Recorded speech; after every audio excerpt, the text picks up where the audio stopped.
நம்ம பாடல் கூட்டத்தை ஆரம்ப பண்ணுறதுக்கு முன்னாடி எல்லாரும் தலையை தாழ்த்தி நாம் ஜெபம் செய்வோம். பரிசுத்தர் பரிசுத்தர் என்று வயமல் போற்றப்படும் பிரதிவாசம் செய்கின்றேனே. ரட்சகா, இந்த கால வேலை குற்றமைக்காக குரான் கூடி சொல்ற ராஜா, இந்த ஓய்வு நாளைக்கான சில கிருபைக்காக நன்றி. ஆண்டவரே, இதுவாப்பா வார்த்தைகள் கேட்க வந்திருக்கோம் சுவாமி. அதுக்கு முன்னாடி நாங்கள் உங்கள் பாடலை பாடும்போது, உங்கள் துதிக்கும் போது, உங்கள் ஆராதிக்கும் போது கர்த்தாவே, ஆண்டவரே எங்களோட ஆராதனை கர்த்த நீர் ஏற்று கர்த்தாவே அது உங்களுக்கு உகந்ததாக இருக்க உதவி செய்யுங்க. காத்துக்கொள்ளுங்க, வழிநடத்துங்க, ஆசீர்வதிங்க. இயேசு மூலமாக ஜெபிக்கிற பிதாவே, ஆமென். ஆரம்ப பாடலாக 177ஆம் பாடலை பாடுவோம். 177 என்னை மறவா இயேசுநாதா என்ற பாடலை பாடுவோம். என்னை மறவா இயேசுநாதா, உந்தன் தயவா என்னை நடத்தும். என்னை மறவா இயேசுநாதா, உந்தன் தயவா என்னை நடத்தும். வல்ல ஜீவ வாக்குத்தத்தங்கள் வரைந்தனக்காய் இருந்ததாலே ஸ்தோத்திரம்.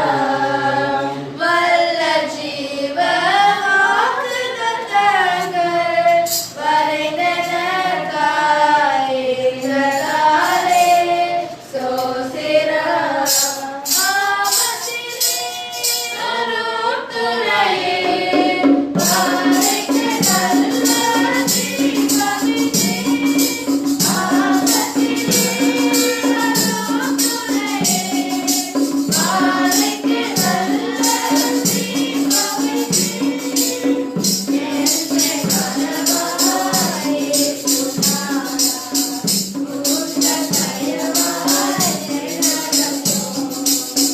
பயப்படாதே மனக்கலங்காதே, பாதுகாப்பே என்றதாலே ஸ்தோத்திரம். பயப்படாதே மனக்கலங்காதே, பாதுகாப்பே என்றதாலே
அடுத்த பாடலாக 179ஆம் பாடலை பாடுவோம்.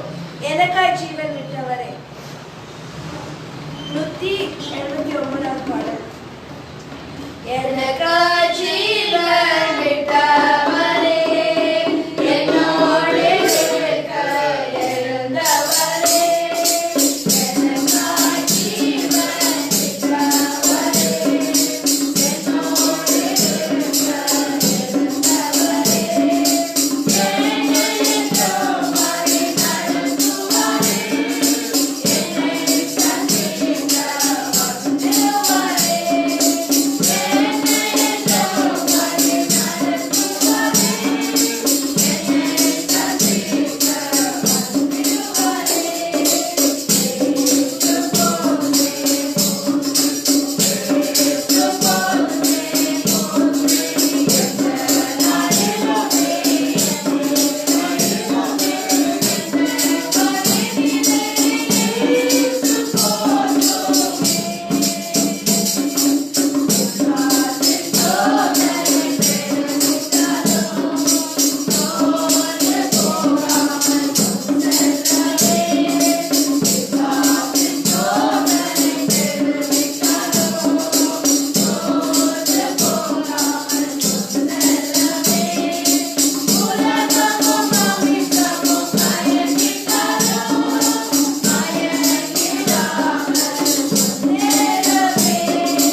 பாடலை பாடுவோம். உயிரோடு எழுந்தவர் உயிரோடு எழுந்தவரே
चार फोटो का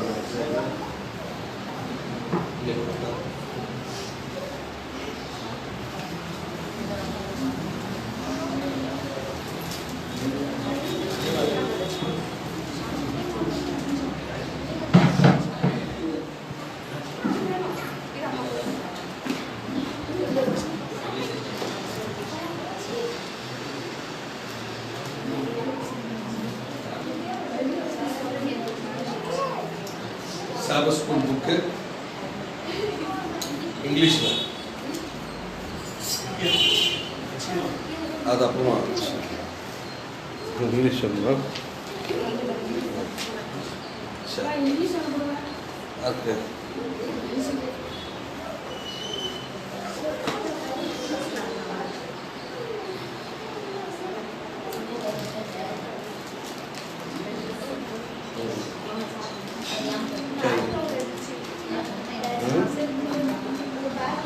பிரச்சனை இருக்குது. சரி, அதனால அதை கூட நான் அப்புறம் ஓகே வச்சுக்கோ. அது சர்ச்சில் கிடைக்கும். தமிழ் இருக்கு, இன்னும் 2 பேர் தமிழ் இருக்கு கிடைக்கும். நான் சொல்லுவேன் கிடைக்கும். ஒரு ஃபேமிலிக்கு ஒன்று தமிழ் ஒன்றா, ஒரு ஃபேமிலிக்கு ஒன்று தான் இது.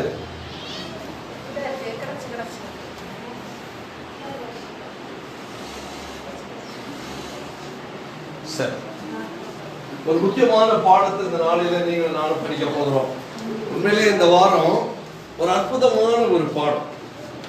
எப்படி இதை நீங்க அனுபவிச்சு செய்ய போறீங்கன்னு எனக்கு தெரியல.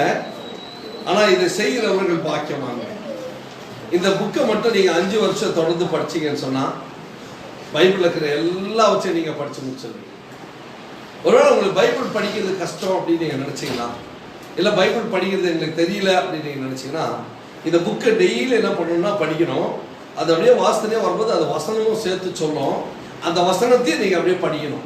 அப்படியே படிக்க படிக்க படிக்க 5 வருஷம் இதை படிச்சிங்கன்னா பைபிள் எல்லாத்தையும் நீங்கள் படித்து முடிச்சிருவீங்க. ஏன்னா இந்த மாதிரி புஸ்தகம் 5 வருஷத்துக்கு ஒரு மறுபடியும் இது ரிப்பீட் ஆகும். உண்மையாக பார்த்தீங்கன்னா நீங்களால இந்த புஸ்தகத்தை ஒரு 20 வருஷம் படித்தவங்க இந்த புஸ்தகம் 4வது முறை நீங்கள் பார்க்கணும். 5 வருஷத்துக்கு ஒரு முறை இந்த புக்கு ரிப்பீட் ஆகினே இருக்கும். இப்போலேருந்து இந்த புக்கை சேர்த்துவீங்க, கரெக்டாக 2025 இந்த புக்கு உங்களுக்கு ரிப்பீட் ஆகி வரும் கை. ஆகவே ஒவ்வொரு 5 வருஷத்துக்குள்ள நம்ம அட்வென்டிஸ் என்ன பண்ணுறதுன்னா பைபிளில் இருக்கிற எல்லா புஸ்தகத்தையும் கவர் பண்ணிடுது. ரொம்ப ஆசீர்வதிக்கப்பட்டவங்க நான். தானியல், வெளிப்படுத்தல் எதையுமே விடுறதில்ல, எல்லாத்தையும் என்ன செய்து படிக்குது. அதே மாதிரி ஏன் இந்த புக்கை படிக்கிறது தெரியுமா? புதுசாக வந்தவங்களுக்கு இதை தெரிஞ்சுக்கணும். ஏன் இந்த புக்கை படிக்கிறது தெரியுமா? இது பேர் ஓய்வு நாள் பள்ளிக்கூட பாடம். நம்ம பள்ளிக்கூடத்தில் போய் நம்ம என்ன படிப்போம்? பாடம் படிப்போம். இந்த காலத்தில் பாடம் கத்துறாங்க டீச்சர்ஸுங்க. அந்த காலத்திலே பாடம் சொல்லி தருவாங்க. ஆனால் இந்த காலத்தில் பாடமும் சொல்லி தரதில்ல, என்னது புத்திமதியும் சொல்றதில்ல. அந்த காலத்து டீச்சருங்க அப்படி கிடையாது. புத்திமதியும் சொல்லுவாங்க, பாடமும் கத்துருவாங்க. அவ்வளோ பொறுப்பான டீச்சர்லாம் இருந்தாங்க. அன்னைக்கு ஒரு சாக்ரட்டிஸ் வந்தாரு அப்படின்னா அந்த சாக்ரட்டிஸ்ட போய் கேளுங்க, உங்களுக்கு டீச்சர் யார் அப்படின்னு கேட்டா அவர் சொல்லுவாரு, கமாலியல் இஸ் மை டீச்சர் அப்படிம்பாரு. யாரு? கமாலியல் இஸ் மை டீச்சர். அடுத்து வந்தவர் யாரு? பிளாட்டோ. பிளாட்டோ கிட்ட போய் கேளுங்க, உங்க டீச்சர் யார் அப்படின்னு. சாக்ரட்டிஸ், பிளாட்டோ, அரிஸ்டாட்டில் 3 பேர் சொல்லுவாங்க, கமாலியல் இஸ் மை டீச்சர். அப்போஸ்தலனாகிய பவுல போய் கேட்பாருங்க, உங்க டீச்சர் யாருன்னு. அவர் என்ன சொல்வாரு? கமாலியல் இஸ் மை டீச்சர். கடவுளை பத்தி தெரியாதவனும் யாரை தான் சொல்றான்? கமாலியலை தான் சொல்றான். கடவுளை தெரிஞ்ச பவுலும் யாரை பத்தி தான் சொல்றாரு? கமாலியலை பத்தி தான் சொல்றாரு. அப்ப நீங்க அவங்களுடைய முன்னேற்றத்துக்கு காரணம் ஒரு டீச்சர். ஏன்னா அவங்க பாடத்தை மட்டும் சொல்லி தரல, நல்ல புத்திமதிகளையும் என்ன செய்தாங்க, அவங்க ஊட்டி கொடுத்தாங்க. இப்ப இருக்க டீச்சருங்க புத்திமதியும் சொல்றதுல பாடுதுன்னு சொல்லி தரல. அதனாலதான் ஓய்வு நாள்ல ஒரு பாடம் வந்திருக்கு. என்னது? பள்ளி பாடம். ஓய்வு நாள் பள்ளி பாடம்னு வந்திருக்கு. அப்ப இதை படிக்கும் போது என்ன பண்றோம்னா, எப்படி ஸ்கூல்ல இருந்தா படிப்போம் அந்த மாதிரி இங்கே இருந்துச்சுன்னா படிக்கணும். ஒருவேளை டீச்சர் சொல்லி கொடுக்குறது ஸ்டூடெண்ட் புரியல, என்ன செய்வாரு? கை தூக்கி, சார் எனக்கு இது புரியல சார், கொஞ்சம் புரியுற மாதிரி சொல்லுங்க அப்படின்னு சொல்லுவோம். அந்த மாதிரி தான் இது. பைபிளை படிக்கும் போது கூட எங்க இருந்து வந்துட்டு இருக்கேன். இந்த ப்ளூடூத் ஆஃப் பண்ணி விட்டுருங்க தம்பி ரூபேஷ், இந்த ப்ளூடூத் ஆஃப் பண்ணி விட்டுருங்க. அப்ப பைபிளை படிக்கும் போது கூட நம்ம என்ன செய்ய வேண்டியிருக்கு? தெளிவாக நாம் என்ன செய்ய வேண்டியிருக்கு? படிக்க வேண்டியிருக்கு. அப்ப நம்ம இதை தெளிவாக படிக்கும் போது எல்லா காரியங்களும் தெரிஞ்சு கொள்ளலாம். சரி, இந்த வாரம் ஒரு அற்புதமான ஒரு தலைப்பு, தேவனுக்கு நண்பர்களை உருவாக்குதல் அப்படின்ற ஒரு தலைப்புல பார்க்கிறோம். தேவனுக்கு என்ன உருவாக்கணுமா? தேவனுக்கு என்னது? நண்பர்களை உருவாக்குதல். எப்படி தேவனுக்கு நண்பர்களை எப்படி உருவாக்குறது? தேவனுக்கு எப்படி நண்பர்களை உருவாக்குறது? எல்லாரும் பேசணும். தேவனுக்கு எப்படி நண்பர்களை உருவாக்குறது? சத்தியத்தை சொல்றது. ரொம்ப அழகா சொன்னீங்க. சத்தியத்தை யாருக்கு சொல்லணும்? யாருக்கு சொல்லணும்?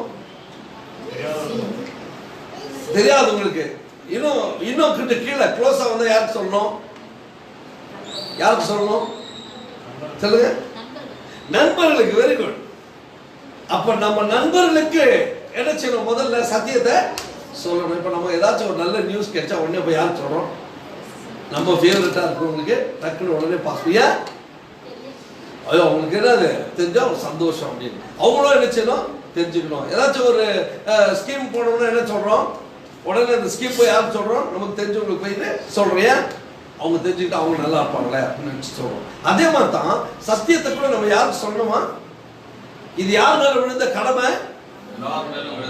எல்லாரும் மேல விழுந்த கடமை. ஒரு பாஸ்டர் மேல தான் விழுந்த கடமையா? பாஸ்டர் மேல தான் சொல்லுமா? நீங்க எல்லாம் சொன்னதுல வந்து இவ்வளவு பேர் உட்காந்துட்டு இருக்கோம். நீங்க எல்லாம் போய் யாருக்கோ சொன்னதுனால தான் நம்ம எல்லாரும் நீங்க இவ்வளவு பேர் நினைச்சோம் உட்காந்துட்டு இருக்கோம். இன்னும் சொல்ல ஆரம்பிச்சோம்னா இன்னும் நிறைய பேர் என்ன செய்வாங்க? ஏசாமியை பத்தி தெரிஞ்சுக்குவாங்க. ஏன்? அதை குறித்து தான் ஆழமா இந்த நாள் நீங்கள் நான் என்ன செய்ய போறோம்? சிந்திக்க போகிறோம். அப்ப முதலாவது நம்ம யார்கிட்ட சொல்லணும் தெரியுமா? நம்ம வீட்டில் இருக்கிறவங்க கிட்ட சொல்லணும். யார்கிட்ட சொல்லணும்? ஆனா பைபிள் சொல்லுது வீட்டார் தான் என்னது உனக்கு சத்துரு. சத்துரு யார் உனக்கு? அதனால அவனை பார்க்கும்போதே முறைச்சு பார்க்க கூடாது. அவங்க கிட்ட என்ன செய்யணும்? அன்பா எப்படி இருக்கணும்? அவங்க கிட்ட அன்பா இருக்கணும். அவங்க அன்பா இல்லைன்னா ஆனும் அன்பா இருக்கும். அவங்க நம்ம கிட்ட அன்பா இல்லைனாலே நம்ம எப்படி இருக்கணும்? அவங்க கோபப்பட்டாங்க நம்மள கோபப்பட்டுமா? கோபப்பட்டுமா? அவங்க கோபப்பட்ட நம்மள கோபப்படணுமா? என்ன பேசவே மாட்டீங்க? கோபப்படக்கூடாதா பண்ணுமா? சத்தமா தான் சொல்லுங்க. பக்கத்துல இருக்கிறவங்க கை கொடுத்து சொல்லுங்க. கோபப்படக்கூடாது சொல்லுங்க. பக்கத்துல கை கொடுத்து சொல்லுங்க. பக்கத்துல இருக்கிறவங்க கோபிகா கை கொடுத்து ஆண்டி கிட்ட சொல்லு. ஆண்டி கோபப்படாதீங்க, அக்கா கோபப்படாதீங்க. பக்கத்துல சொன்னீங்களா? எல்லாரும் கை கொடுத்து சொல்லுங்க. ஜோசியர் கை கொடுத்து சொல்லுங்க. பக்கத்துல நம்ம கோபப்பட்டா கூட அவங்க கோபப்படக்கூடாது. தம்பி போய் கை கொடுங்க. கோபப்படக்கூடாது. நீங்க சொன்னியா? எல்லாம் சொன்னீங்களா? நம்ம கோபப்பட்டாலும் என்ன செய்யணும்? நம்ம கோபப்படக்கூடாது.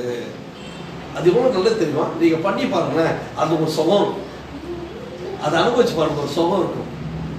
ஆனா ஒரு 10 முறை பண்ணிடுங்களா? 11வது முறை கோபப்பட்டவனுக்கு ஒரு சோகம் வந்துடும். சே என்னடா நம்ம இவ்வளவு பண்ணா கூட அமைதியா இருக்கிறாங்களே அவங்க. சே நம்ம இன்னும் பண்ணக்கூடாதா? பண்ணி பாருங்களேன். அனுபவிச்சு பாருங்க. அதான் தெரியும். அதை அனுபவிச்சு பார்த்தா அதுல ஒரு சுகம் இருக்குங்க நமக்கு. கெட்டது கோபப்படக்கூடாது. கெட்டது கோபப்படக்கூடாதா? நல்லதுக்கு கோபப்படணும். இதெல்லாம் சரி எக்ஸாம்பிள் சொல்லுங்க. நல்லதுக்குன்னா பைபிள் வாசிச்சோன்னா பைபிளை வாசிக்கிறதுனா கண்டிப்பா கோவப்பட்டு வாசிக்க வைக்கணும். சரி. ஜபம் பண்ணுனாக்கா ஜபமே பண்றதுனாக்கா கோபம் காமிக்கலன்னா ஜபமே பண்ண மாட்டாங்க, பைபிளை வாசிக்க மாட்டாங்க. நம்ம வாசித்தோம்னு வச்சுக்கீங்களா பைபிளை? அவங்க ஆட்டோமேட்டிக்கா வாசிப்பாங்க. நம்ம வாசிக்கலன்னா பாசிட்டிவே அவங்க என்ன செய்ய மாட்டாங்க? இப்போ அந்த குழந்தை இருக்குது, ஷாலம் குழந்தை இருக்கு. வாசிச்சு கூட வாசிக்கலன்னா நீ வாசினே இரு, போட்டான்னு விட்டுறணும். நீ வாசினே இரு, அவங்க வாசிப்பாங்க ஒரு நாள். அதான் கத்துக்க வேண்டியது. நாம கத்துக்க வேண்டிய ஒரு பாடம் என்ன தெரியுமா? நம்ம வாசித்துட்டே இருக்கணும், அவங்க கத்துக்குவாங்க. இன்னைக்கு பாருங்க எத்தனை பேர் போய் அவங்க பிள்ளைங்களை கேட்பாங்க, எப்படி இந்த பைபிளை உள்ள நேசிக்கிறீங்க? எங்க அம்மா சார். எப்படி இந்த பைபிள் நேசிக்கிறீங்க? எங்க அப்பா சார். என்ன பண்ணுவாரு? எங்க அம்மாக்குறாங்களே சார் 3 மணி ஆச்சுன்னா போதும் சார், முட்டியில் நிற்பாங்க சார் டெய்லி சார். 3 மணி ஆச்சுன்னா எங்க அம்மா முட்டியில் டெய்லி நின்று எங்க பேரெல்லாம் சொல்லி ஜெபம் பண்ணுவாங்க சார். எங்க அப்பா சார் 4 மணி ஆச்சுன்னா பைபிளை திறந்துருவார் சார், திறந்து படிச்சுட்டே இருப்பான் சார் 6 மணி வரைக்கும். எப்படி? நாம போய் என்ன செய்யக்கூடாது? அதிகாரத்தோட கோபப்பட்டு அதை செய்யாத இதை செய்யாத என்ன செய்யக்கூடாது? நம்ம சொல்லக்கூடாது. நாமளாம் நம்ம பிள்ளைகளுக்கு என்ன செய்யணும்? கற்றுக் கொடுக்கணும். எப்படி? இதை செய்யாதன்னு சொல்லி கொடுக்கறத விட அந்த நேரம் வந்தவுடனே வாங்க உட்காந்து பாட்டு பாடி ஜெபம் பண்ணலாம், அந்த நேரம் வந்தவுடனே வாங்க பாட்டு பாடி ஜெபம் பண்ணலாம் அப்படின்னு நம்ம சொல்லணும். அப்படி நம்ம சொல்லும்போது ஆட்டோமேட்டிக்கா அவங்க என்ன செய்வாங்க? வருவாங்க. அப்ப முதல்ல யாருக்கு சொல்லி கொடுக்கணும்? நம்ம வீட்டில் இருக்கிறவங்களுக்கு என்ன செய்யணும்? நம்ம அப்ப எப்படி ஆகணும்? வீட்டில் இருக்கிறவங்களோட நண்பர்களை போல பழகணும். வீட்டில் யார்கிட்ட பழகணுங்க? எத்தனை பேர் ஃப்ரெண்ட்ஷிப்பாக பழகிறோம்? இந்த பாஸ்டர் டேவிட்டுக்கு முன்னாடியே தான் உட்காந்துக்கிறார். நானும் எங்கள் அண்ணன், அவருக்கு 52 வயசு, 53 வயசு, எனக்கு 50 வயசு. எங்களுக்கு ஒரு 12 வயசு தாண்டின பிறகு அவரும் நானும் இன்னைக்கு வரைக்கும் இணைப்பிரியாத நண்பர்களாக தான் வாழ்ந்துட்டு இருக்கோம். நான் இல்லைனா கூட அவரை கேள்வி, உண்மையா இல்லையா? ஒரு நாளும் அவர் வந்து எனக்கு அண்ணன், நான் அவருக்கு தம்பி அப்படின்னு நாங்கள் பழகினதே இல்லை. அந்த அண்ணன் தம்பி உறவுகள் இருந்தாலும் எப்படி பழகுவோம்? நண்பர்களை போல பழகிட்டு வருவோம். எதெல்லாம் ஒண்ணுன்னா அந்த நண்பர்களை போல பேசிக்கும். காரணம் என்ன? இதை விட ஒரு கான்பிடன்ட் நண்பர்கள் நம்ம கிடைப்பாங்களா? நம்ம வீட்டில் கிடைக்கிறவங்க ஒரு கான்பிடன்ட் நம்பர் மாதிரி கிடைப்பாங்களா? இன்னைக்கு பாருங்க, இங்க ஒரு தம்பி இருக்காரு, அங்க ஒரு தம்பி இருக்காரு, அங்க ஒரு தம்பி இருக்காரு, இங்க ஒரு தம்பி, எல்லா தம்பிங்களை வந்து நண்பர்களை போல பழகிறோம். எப்படி? ஒரு பிரதர் இருக்காரு, நண்பர்களை போல பழகிறோம். அவங்க நம்ம வித்தியாசமா பழகிறதே இல்லை. அதான் தான் என்னன்னு கூப்பிடுறாங்க, ஒரு நண்பர்களை போல நம்மள பார்க்குறாங்க. அப்ப சத்தியத்தை எப்படி சொல்ல முடியும்? நண்பர்களை போல இருந்தா என்ன செய்ய முடியும்? சத்தியத்தை சொல்ல முடியும். கொஞ்சம் நண்பர்த்துவம் மார்ச்சனா சத்தியத்தை என்ன செய்ய முடியாது? சொல்ல முடியாது.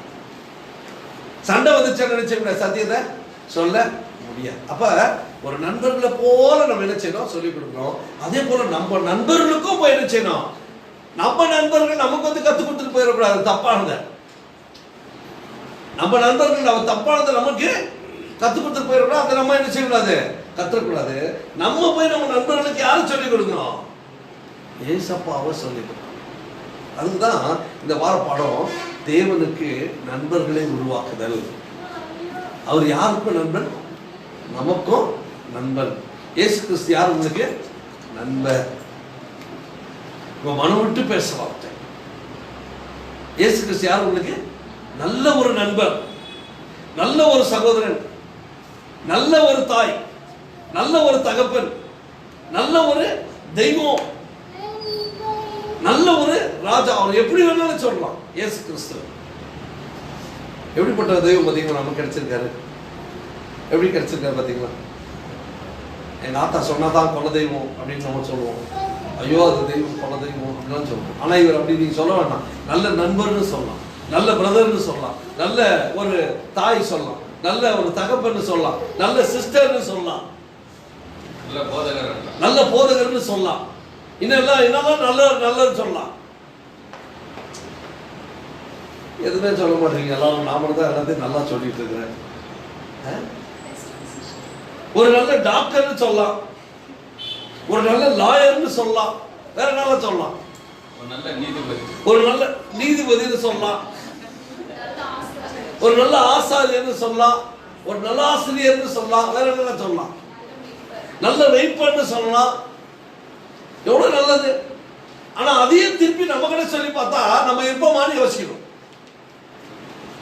நான் ஒரு நல்ல பிரதரா இருக்கிறேன்னா, நான் ஒரு நல்ல மனுஷனா இருக்கிறேன்னா, நான் ஒரு நல்ல உள்ள படைச்சவனா இருக்கிறேன்னா, நான் ஒரு நல்ல மனுஷியா நல்ல தகப்பனா இருக்கிறேன்னா, இல்லை ஒரு நல்ல தாயா இருக்கிறேன்னா, இல்லை ஒரு நல்ல மனைவியா இருக்கிறேன்னா, இல்லை ஒரு நல்ல கணவனா இருக்கிறேன்னா, இல்லை ஒரு நல்ல பிள்ளையா இருக்கிறேன்னா கேட்பாமே. அதுதாங்க. ஒன்றும் கொண்டு வரல, ஒன்றும் கொண்டு வரல, ஒன்றும் கொண்டு வரல. ஜஸ்ட் எங்ககிட்ட எல்லாம் செய்ய வேண்டியது. ஒருத்தருக்கு தேவை என்ன தெரியுமா? நம்ம கிட்ட ஒருத்தருக்கு தேவை என்ன தெரியுமா? என்னது நம்ம கிட்ட ஒருத்தருக்கு தேவை என்ன தெரியுங்களா? நல்ல ஸ்மைலு.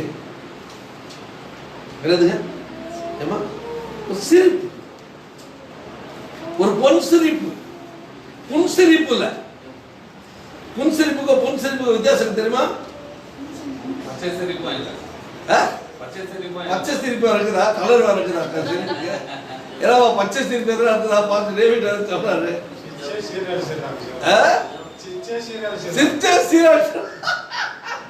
இன்னொரு நல்ல சிரிப்பு சொல்றாரு, சிரிச்சாங்க.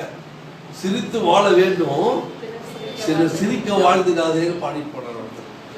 நிறைய கருத்து இல்லை. நீ சிரிச்சு வாழு, இன்னொருத்தர் சிரிக்கிற மாதிரி நினைச்சிடாத, வாழ்ந்துடாதன்னு சொல்லி கொடுத்துட்டு போனார். அருமையான ஒரு பாட்டுல அது. பிரியமானவர்களே, இந்த வார பாடத்தினுடைய தலைப்பு நமக்கு நல்ல நண்பர்களை உருவாக்குறதுல ஒரு மிகப்பெரிய முக்கியமான ஒரு பங்கு என்னன்னா சாட்சி. என்னது? சாட்சி. ஏன் சாட்சி சொல்ல வேண்டும்? எல்லாரும் பேச மாட்டோம், நான் மட்டும் பேச மாட்டேன். ஏன் சாட்சி சொல்ல வேண்டும்? சாட்சி சொல்றதுனால என்ன பிரயோஜனம்?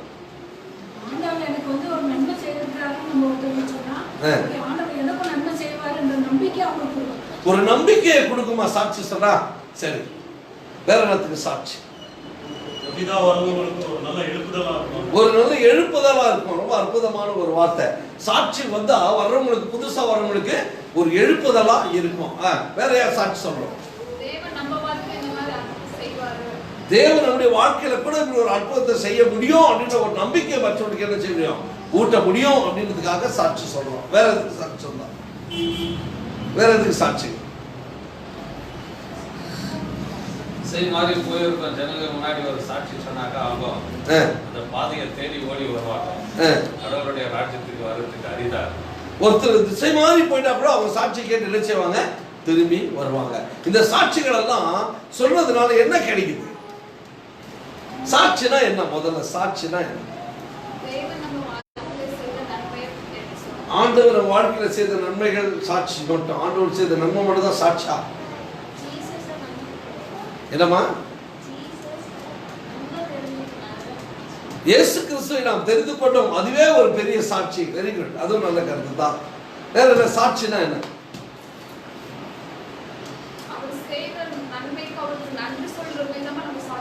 அவர் செய்த நன்மைகளுக்கு நாம் நன்றி சொல்லும் விதமாக சொல்வதுதான் ஒரு சாட்சி. தானே அனுபவித்ததை மற்றவர்களுக்கு சொல்வதுதான் எனது சாட்சி. இந்த உலகத்தில் இருக்கிற காரியங்கள் எல்லாம் ஒரு நாள் எல்லாம் விட்டாலும் ஒரு நாளைக்கு அழிஞ்சிடும். ஆனா பரலோக ராஜ்யம் புதியவான புது பூமி என்றைக்குமே அழியாது. அது நமக்கு ஒரு சாட்சியா இருக்கு. அது ஒரு சாட்சி. ஓகே, அது சாட்சி, சத்திய சாட்சி. ஓகே, வேற ஏதாச்சும்? தேவனை மகிமைப்படுத்துறது ஒரு சாட்சி. ஒரு நாய் ஊடு கத்தி நினைச்சான், கால் அடிபட்டு பயங்கரமா கத்தி நினைச்சான். அது டாக்டர் வீட்டு முன்னாடி கத்தி நினைச்சான். டாக்டர் அந்த நாய் ஒரு சத்தம் போட்டு சத்தம் போடாதுன்னு சொல்லி திறந்து பார்த்தாராம். அந்த நாய் கால் என்ன செய்துச்சான், அடிப்பட்டு ரத்தம் கசிச்சிருந்துச்சான். அந்த டாக்டரு அந்த டாகியை கூட்டிட்டு போய் அது காலுக்கு டிஞ்சர் அடிச்சு கிளீன் பண்ணி கட்டு போட்டு அனுப்புனான். கட்டு போட்டு வீட்டில் வச்சுருந்தாங்க. 1 நாள் 2 நாள் அந்த டாகி என்ன பண்ணிச்சான், அதுலேயே இருந்து அங்கேயே சாப்பிட்டுட்டு இருந்துச்சான். திடீர்னு பார்த்தா அந்த நாய் காணாமல் போயிடுச்சு. சரி, ஏதோ வந்துச்சு, பார்த்துச்சு, கட்டு போட்டு அனுப்பிட்டோம், சாப்பாடு கொடுத்தோம், முடிஞ்சு போச்சு, பரவாயில்ல, எப்படியோ நல்லா போய் சேர்ந்துருக்கோம், நல்லா இருக்கும்னு விட்டாரு டாகியை. இன்னொரு 3 மாசம் கழிச்சு யாரோ கதவை சுரண்டுற சத்தம் கேட்டுச்சான். என்னடா இது கதவை சுரண்டுறாங்க, யாரு, சரி ஏதோ ஒன்று இருக்குதுன்னு சொல்லி விட்டான். திருப்பி சுரண்டுற சத்தம் கேட்டுட்டே இருந்துச்சான். 3-4 முறை கேட்டோன்னு டாக்டர் போய் திறந்து பார்த்தாராம். திறந்து பார்த்தா அடிபட்டு இருந்துச்சு அந்த நாயை. அந்த நாய் இன்னும் 2 நாயை கூப்பிட்டு நின்று அப்படியே அந்த டாக்டர் பார்த்துட்டு இருந்துச்சான். பார்த்துட்டு டாக்டர் திறந்தவங்க என்ன அப்படின்னு கேட்டாராம். ஒரு நாய்க்கு வாங்க எனக்கு ஒரு டாக்டர் இருக்கிறாரு, என் கால குணமாக்கணும், உன் கால குணமாக்குவாரு அப்படின்னு ஒரு சாட்சி சொல்லுவது, மனுஷனா வாழ்ந்துட்டு இருக்கிற நாம எத்தனை பேர் போய் சாட்சி அளிக்கிறோம்? நம்ம வாழ்க்கையில நடந்த நன்மைகள் எல்லாம் எத்தனை பேரை போய் சாட்சி சொல்லிக்கிறோம்? மனுஷன் எத்தனை பேருக்கு சொல்லிக்கிறோம்? எத்தனை பேர் மூலமா ஆண்டவர்கிட்ட வந்திருக்கிறாங்க? பிரியமானவர்களே, சாட்சி என்பது சாதாரணமானது அல்ல. அது வாழ்க்கையில மகிழ்ச்சியை கொண்டு வரும். சாட்சி ஒரு வளர்ச்சி கொண்டு வரும், ஒரு எழுச்சியை கொண்டு வரும். சாட்சி 3 காரியத்தை கொண்டு வரும். ஒண்ணு கொண்டு வரும் என்னது? மகிழ்ச்சி. அடுத்து வளர்ச்சி. அடுத்து எழுச்சி. இல்லைன்னா சீதான். சாட்சி ஒண்ணு மகிழ்ச்சி. நான் மகிழ்ச்சியா இருக்கிறப்பா, காரணம் யாரு? அதான் சாட்சி. நான் துக்கமாகிறப்பா, காரணம் யாரு? என்ன பேச அது ஆண்டவர் தானே. அதுக்கு ஆண்டவரா? நாம தான். நான் மகிழ்ச்சியா இருக்கேன்னா காரணம் யாரு? ஆண்டவரு. நான் துக்கமா இருக்கேன்னா காரணம் யாரு? நான் தான். ஏன்? ரோட்ல போற சனியில தூக்கி பனியன்ல விட்டுக்கிட்டா யாரு பிரச்சனை? நமக்கு தான் பிரச்சனை. குத்துது குடையுதுன்னா யாருக்கு பிரச்சனை? ஆண்டவர் கொடுக்கிற சாட்சி மகிழ்ச்சி கொண்டு வரும். காரணம் என்னன்னா, அவர் நமக்கு நன்மைகளை செய்வாரு. நாம அனுபவிச்சு பார்க்கும் பொழுது ஒரு மகிழ்ச்சி நமக்குள்ள என்ன செய்யும்? கொண்டு வந்து கொடுக்கும். அப்ப வாழ்க்கையில சாட்சி என்ன கொண்டு வரும்? மகிழ்ச்சி கொண்டு வரும். பைபிள்ல பாத்தீங்கன்னா 3 சாட்சி. இயேசு கிறிஸ்து இந்த பூமியில வாழ்ந்தார். அவர் சின்ன கேள்விதான் கேட்கிறார், எதற்காக இயேசு கிறிஸ்துவ குறித்து நான் சாட்சி சொல்லணும்? எதற்காக இயேசு கிறிஸ்துவ குறித்து நான் சாட்சி சொல்லணும்?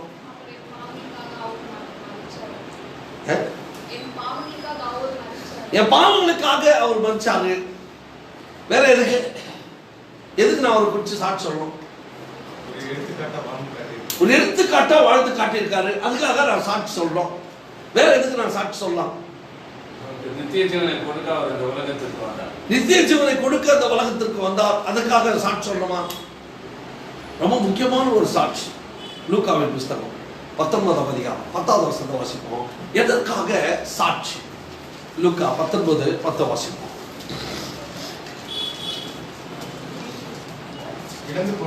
இழந்து போனதை தேடவும் ரட்சிக்கவுமே பாத்தீங்களா? மனுஷகுமாரன் ஏன் வந்தாரு? மனுஷகுமாரன் ஏன் வந்தாரு?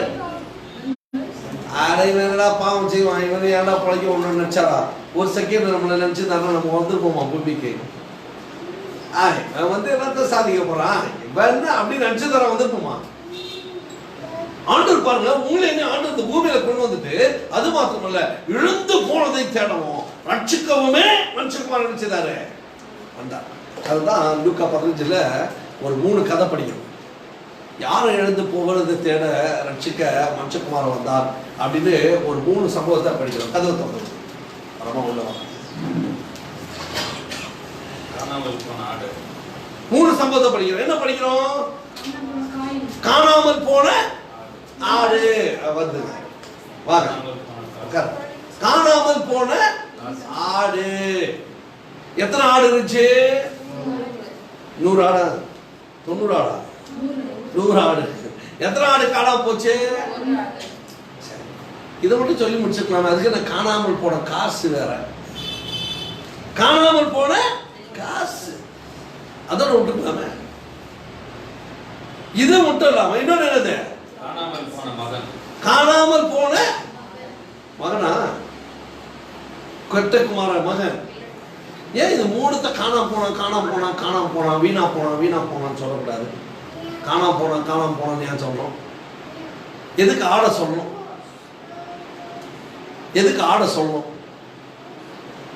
என்ன பேசவே மாட்டேங்குது, தெரியாதா உங்களுக்கு? எதுக்கு ஆட சொல்லணும்? ஏன் அந்த காசை சொல்லணும்? ஏன் அந்த மனுஷனை சொல்லணும்? ஆட்டுக்கு திரும்பி வர தெரியாது, ஆனா காணாம போக தெரியும். எல்லாம் சிரிக்கிறாங்க தம்பி சொல்லுவாங்க. சொல்றது கரெக்ட் தான். அதுக்கு காணாம போனது தெரிஞ்சிச்சு, ஆனா திரும்பி வர்றதுக்கு என்ன செய்யல தெரியல. இப்படி நிறைய பேர் இருக்கிறாங்க உலகத்துல. காணாம போயிருவாங்க, ஆனா திரும்பி வர தெரியாது. பாத்துக்கிறீங்களா? தண்ணி அடிக்கிறவங்க கேட்பாங்க, விட்டுறா வரணும்னு ஆசைப்படுறேன், முடியல சார். கஞ்சா போடுறவங்க கேட்பாங்க, சார் வரணும்னு ஆசை தான் சார், ஆனா மாட்டிக்கிட்டு சார், முடியல சார். இப்படி ஒரு கூட்டம் இருக்குதுன்னு ஆண்டவர் தெரியும். அதான் ஆண்டவர் ஆட்டுக்கதை சொன்னாரு. அதுக்கு ஆட்டுக்கு என்ன செய்துச்சு? தங்கிட்ட மெய்ப்பன் காணாம போயிட்டோம், மெய்ப்பனை விட்டுட்டு நம்ம ஓடிட்டோம். மெய்ப்பை கூடும்போதெல்லாம் கீழ்ப்படியாம போயிட்டோம். மெய்ப்பை கூடும்போது கோவப்பட்டோம். மெய்ப்பை கூடும்போது ஒதுக்க போனோம். மெய்ப்பை கூடும்போது எதிர்க்கா போய் நின்னோம். மெய்ப்பை கூடும்போது ஏன்டா இவன் மெய்ப்பனான்னு சொல்லி கேட்டோம். அதே போல பக்கத்துல ஆடுங்க பாசமா இருந்துச்சு, அந்த ஆடுகளோட அருமை தெரியல. அந்த அருமை தெரியாத எருமை ஆயிட்டேன், அதனால விட்டு ஓடி போயிட்டேன். இப்ப பார்த்தா நான் தனியா முள்ளுல மாட்டி நிக்கிறேன். இப்ப காப்பாத்த ஆடுங்களும் இல்ல, என்ன காப்பாத்துற மெய்ப்பனும் இல்லையே.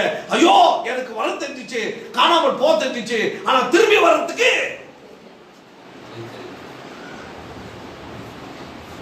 இப்படி பசங்களை கூட்டிட்டு போறதுக்கு யார்தான் வரணும்? நம்மளாம் என்னவோ மாறணும்.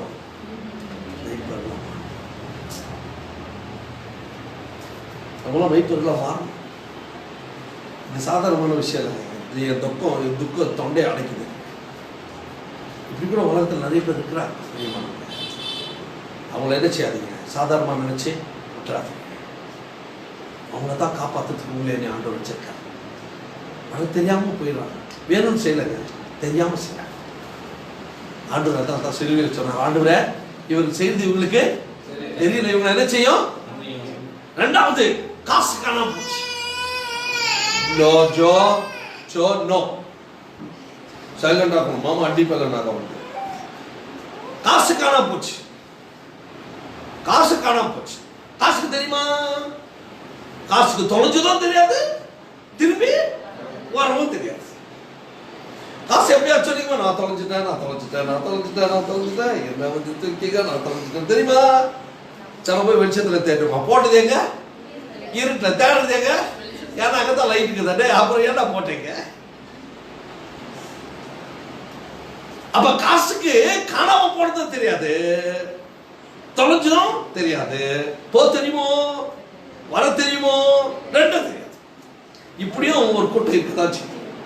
ஏண்டா போகணும்னு தெரியாம போயிடும், ஏண்டா திருப்பி வர்றது எப்படின்னு தெரியாம போயிடும். இது கிறிஸ்தவ கூட்டம். என்ன கூட்டம் இது? ஏன்னா வீட்டுல நல்லா வளர்த்துருப்பாங்க, பக்தியா வளர்த்துருப்பாங்க, நல்லா சாப்பிட்டுருக்கோம், நல்லா சுத்தி இருக்கும். அதனால அப்பனோட அருணும் தெரியாது, அம்மாவோட அருணும் தெரியாது, போட்டு வளர்த்ததோட அருணும் தெரியாது, காப்பாற்றுற கடவுளுடைய அருணும் தெரியாது. மனமோன போக்கில் போகும் இந்த மாடு. போயிட்டு எங்கேயாச்சும் மாட்டிக்கிட்டு திருப்பி வரவும் தெரியாது. சத்தியம் தெரியாதவங்க கூட அவ்வளோதான், பைபிள் தெரியாதவங்க கூட அவ்வளோதான். இப்படி ஒரு கூட்டம் நிச்சயம் இருக்கத்தான் செய்யும். காணாமல் போன காசு இதை கூட நீங்களும் நாம தேடினங்க. சிலர் உங்களை பார்த்து திட்டுவாங்க, பார்த்துக்கிறீங்களா? கோயிலுக்கு போறேன், கோயிலுக்கு பைபிள் வர தூக்கிட்டு போயிடுறேன். என்னது இந்த பைபிள்ல என்னமோ அந்த கோயில்ல முடிச்சு மாதிரி போயிடுங்கிற, எல்லாத்தையும் கட்டி போட்டு வெக்க வேற இருக்குப்ப, துணி மட்டும் தான் பாக்கி அப்படின்னு. அது காணாம போன காசுன்னு தெரிஞ்சுக்கணும். அதுக்கிட்ட ஏற்று நீக்கக்கூடாது. துணிக்கான தெரியும் அப்படிலாம் கேட்கக்கூடாது. அவனை பார்த்து சிரிக்க ஆவணும். அந்த பிள்ளை இது என்ன காசு? காணாம போன காசு. அது ஏன் பேசுதுன்னு அதுக்கு தெரியாது, அது ஏன் உதைக்குதுன்னு அதுக்கு தெரியாது, அது ஏன் திட்டுதுன்னு அதுக்கு தெரியாது. அது சவுல போகல காசு தெரியாது. பார்த்துக்கிறீங்களா? அவங்க என்ன பண்றாங்களே தெரியாது. சரி, மூணாவது காணாமல் போன கெட்ட குமாரன். பார்த்துக்கிறீங்களா? அது போனதும் தெரியும், திரும்பி வரவும் தெரியும். நல்லா அழகா வச்சிருக்கிற இயேசு கிறிஸ்து. இந்த மாதிரி கதை யாரா சொல்ல முடியுமா? நான் கூட நிறைய கதை படிச்சிருக்கேன். சரி, புத்திஸ்டெல்லாம் படிச்சிருக்கேன், அப்புறம் நிறைய புத்திஸ்டத்தில் கதை படிச்சிருக்கேன், இந்து கதை படிச்சிருக்கேன், எத்தனையோ கதைகள்லாம் படிச்சிருக்கேன், ஜெயினிஸ்டில் கதை படிச்சிருக்கேன், அப்புறம் ரஜினிஷ் எழுதுன கதையெல்லாம் படிச்சிருக்கேன். ஆனால் இப்படி ஒரு கதையை என் வாழ்க்கையில் கூட நான் படிச்சதுக்கிறேன். ரொம்ப த்ரில்லிங்கா பேசுவார் ஆண்டவர். அந்த கதை சொல்லுவதே ஒரு சோகம். இந்த கெட்ட குமாரன் என்ன சொன்னா, போறான் டப்பா எனக்கு ஒரு இதெல்லாம் கொடுத்து. யார் சம்பாதிச்சது? யார் சம்பாதிச்சது? Joe silent. யார் சம்பாதிச்சது? யார் சம்பாதிச்சது? கெட்ட குமாரன் கேட்டது யார் சம்பாதிச்சது? அவங்க அப்பா சம்பாதிச்சது. இவருக்கு என்ன கேட்கிறாரு? எனக்கு உண்டாத எவ்வளவு நல்ல தகவல் பார்த்தீங்களா? உனக்குன்னு எழுதி வச்சத கொடுக்குறான்னா, தவப்பனை போல பாசம் காட்ட முடியுமாங்க? யாருன்னா தவப்பனை போல பாசம் யாருன்னா காட்டும் பார்க்கலாங்க. இந்த உலகத்துல தகப்பனை போல ஒரு பாசம் யாருன்னா காட்டும் பார்க்கலாங்க. தன் பிள்ளையை பெண் வேண்டுமானால் சுமக்கலாம், ஆண் பெண்ணையும் தன் பிள்ளையும் சுமக்கிற ஒரு மனிதன் யார் தெரியுமா? தகப்பன். ஒரு அம்மாவை காட்டும் போது பாருங்க வயிறு பெருசா காட்டும், ஆனா ஒரு அப்பாவை காட்டும் போது பாருங்க கூட இந்த அம்மாவும் குழந்தைய உட்காந்துக்கிற மாதிரி காட்டுவாங்க. ஏன்? இந்த அம்மா குழந்தைய மட்டும்தாங்க சமம் முடியும், அப்பா குழந்தையும் பிள்ளைகளையும் சேர்த்து என்ன செய்ய முடியும்? சமம். இந்த சொத்து அவர் சொல்லிருக்கலாம், யார் சொத்தை நீ அப்புறம் கேட்கலாம், போய் சாப்பிடா அப்படின்னு இருக்கலாம். சொல்லலைங்க. எவ்வளவு நல்ல தகப்பம் பார்த்தீங்களா? அந்த தகப்பம் உங்களுக்கு கிடைச்சதான நன்றி சொல்லுங்க. அவன் கேட்டான், எனக்கு சேர வேண்டியதெல்லாம் கொடுத்துரு, உன் முகத்தை பார்க்க கூட எனக்கு இஷ்டம் இல்லை, உன்னை பார்த்தாலே எனக்கு இரிட்டேட் ஆகுது, உன்னை பார்த்தாலே எனக்கு அருவருப்பா இருக்குது. யார் தெரியுமா சொல்லுவாங்க? நல்ல தகப்பனுக்கு நல்ல தாய்க்கு தான் நிலைமை, நல்ல தாய்க்கு நல்ல தகப்பனுக்கு தான் நிலைமை. ஏன் தெரியுமா? என் புள்ள நல்லா இருக்காதா, என் பொண்ணு நல்லா இருக்காதா, அப்படி ஒவ்வொரு முறையும் ஏக்கத்தோடு ஏங்கி ஏங்கி வளர்க்குறாங்க பாருங்க. அவங்களுக்கு தாங்க அந்த வேதனை தெரியும், அவங்களுக்கு தாங்க அந்த வேதனை வரும், அவங்கள தாங்க நிறைய பேர் புண்படுத்திடுவாங்க. தெருவில் கிடக்குது விடு அப்படின்னு தெருவில் விட்ட பிள்ளைங்கலாம் பாருங்களேன். அது போய் நல்லா தெருவிலே சுற்றிட்டு அவங்க அப்பா அம்மா வந்து கோயில் மாதிரி வச்சு கும்பிடுறாங்க. பார்த்துக்கிறீங்களா? நீ போய் கேட்பாருங்க, யாரெல்லாம் அப்பா அம்மாவை கோயில் மாதிரி வச்சு கும்பிடுறாங்கன்னு அவங்க போய் கேட்பாருங்க. அவங்க அப்பா அம்மாலாம் அவங்க தெருவில் விட்டுப்பாங்க, அவங்கள கண்டே இருக்க மாட்டாங்க, கண்டுக்க கூட மாட்டாங்க. இது பொழைச்சிச்சா செத்துச்சா உயிரோட வச்சா சாப்பிட்டா வந்துச்சா போச்சான்னு கூட கண்டுக்க மாட்டாங்க.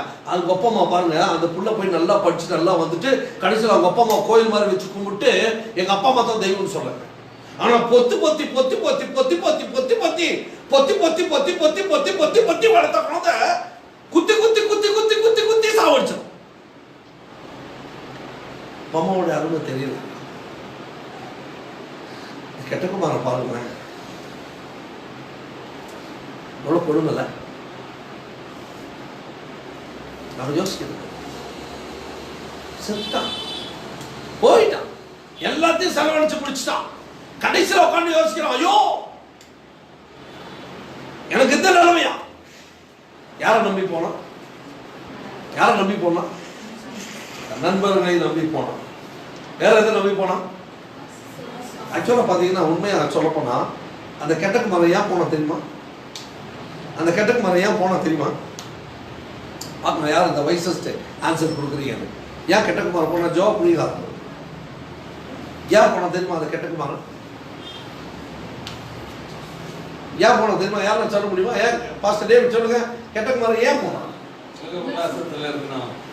இதைத்தான் நம்ம எல்லாம் சொல்லிக்கிட்டே இருக்கோம். ஏன் போன கேட்டுக்கு தெரியுமா? தம்பி ஏன் தெரியுமா?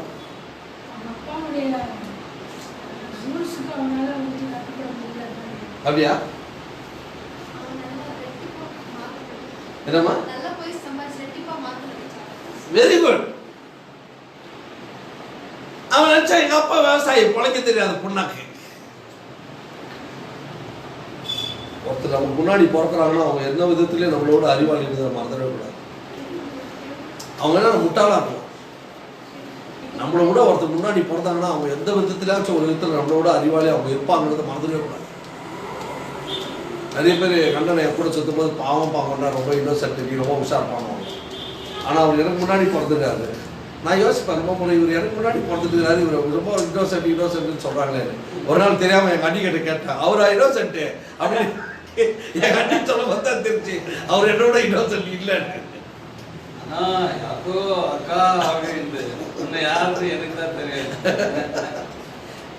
அவர் உண்மையில அவர் உஷாரில் தான் இருக்காருன்னு அப்புறம் கண்டுபிடிச்சேன். ஏன் அப்படி சொல்றேன்னா, நமக்கு மேல ஒருத்தர் பிறந்தா அவங்க சொன்னா அவங்க உண்மையில நம்மளோட எதுலயோ ஒரு இடத்துல அவங்க ஹையா இருப்பாங்கன்றது வந்து இது ஆண்டோடைய திட்டம். அது யாரும் மாற்ற முடியாது. சொல்லணுங்களா?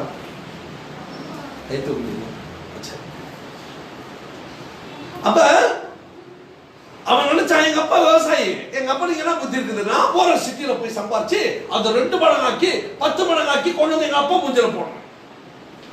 அப்பதான் எங்க அப்பனுக்கு தெரியும் நான் யாருன்னு சொல்லிட்டு. அதை விட்டு எங்க அப்பா கூப்பிட்டு இங்கே வந்து நினைச்சிடாரு. அப்படியே போறதும் ஏர் ஓட்டுறதும் தண்ணி விடுறதும் தண்ணி பாய்ச்சறதும். என் கண்ணுங்கிறான் அவன் ஒரு அறிவு கட்டுவான் கூட இருக்கிறான். எங்க அப்பனுக்கு சொல்ல தெரியல, அவனுக்கு என்ன மாதிரி தைரியமே இல்லை. பாரு கோல மாதிரி எங்க அப்பா பின்னாடி சுத்திக்கிறான். எது கேட்டாலும் சரிப்பா சரிப்பா சரிப்பா நாம சாமி போடுறான்.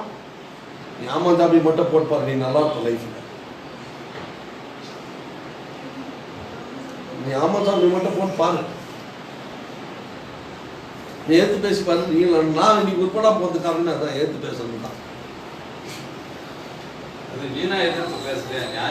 நியாயமா எடுத்து பேசணும். உலகத்துக்கு என்ன செய்யாது தெரியாது. அதுக்காக நம்ம எடுத்து பேசக்கூடாது நான் சொல்ல. எதுல பேசக்கூடாது சத்தியமா பேசவே கூடாது. உண்மையா பேசக்கூடாது. எதுல பேசணும் அதை பேசணும். சில நேரத்தில் நம்ம ரைட்டு அப்படி நினச்சி தப்பாந்து கூட எடுத்து பேசணும். அவருடைய விளைவு ரொம்ப பாதிக்கும், பக்க விளைவு ரொம்ப பயங்கரமாகும். அதை நீங்கள் நம்ம மறந்துடவே கூடாது. நான் சில தம்பிங்களை பார்த்து அதை கற்றுக்கிட்டேன். என்னன்னா சொல்லுங்க, சைலண்டாக தான் இருப்பாங்க. தம்பி ஒருத்தங்கிறான், எல்லாம் பேசும்போது 1/2 மணி நேரம் கேட்டு ஒரே ஒரு வார்த்தை சொல்லிட்டு போயிடுவோம். ஏன் இதை சொல்ல வர்றேன் அப்படின்னு சொல்லி கேட்டீங்கன்னா, வாழ்க்கையில் நாம் கற்றுக்கொள்ள வேண்டிய சில பாடங்களை தெளிவாக கற்றுக்கணும். காணாமல் போயிட்டான், ஆனா அவனுக்கு திரும்பி வர தெரிஞ்சா. எப்படி வந்தான்? போனவன் போகும்போது எப்படி போனான்? வீராப்பா போனான். வரும்போது எப்படி வந்தான்? வரப்பா போனவன். வரும்போது எப்படி வந்தான்? செருப்பா. அப்பா உன் பிள்ளைன்னு சொல்றதுக்கு நான் யாரும் இல்லை. அது போய் நின்று பார்த்தாங்க. எல்லாருக்கும் என்னமோ கிடைக்குது. இந்த பண்ணி கூட தவிடு கிடைக்குது, எனக்கு அது கூட கிடைக்குது. ஆனால் எங்கள் அப்பா வீட்டில் என்னது, டெய்லி கரிசோறு சாப்பிட்டு நல்லா வளா கட்டு படுத்து தூக்கிட்டு திருப்பி எழுந்திரிச்சு ஓடினேன். பார்க்கலாம், சுகமா சாப்பிட்டேன், சுகமா தூங்கினேன், சுகமா இருந்தேன்.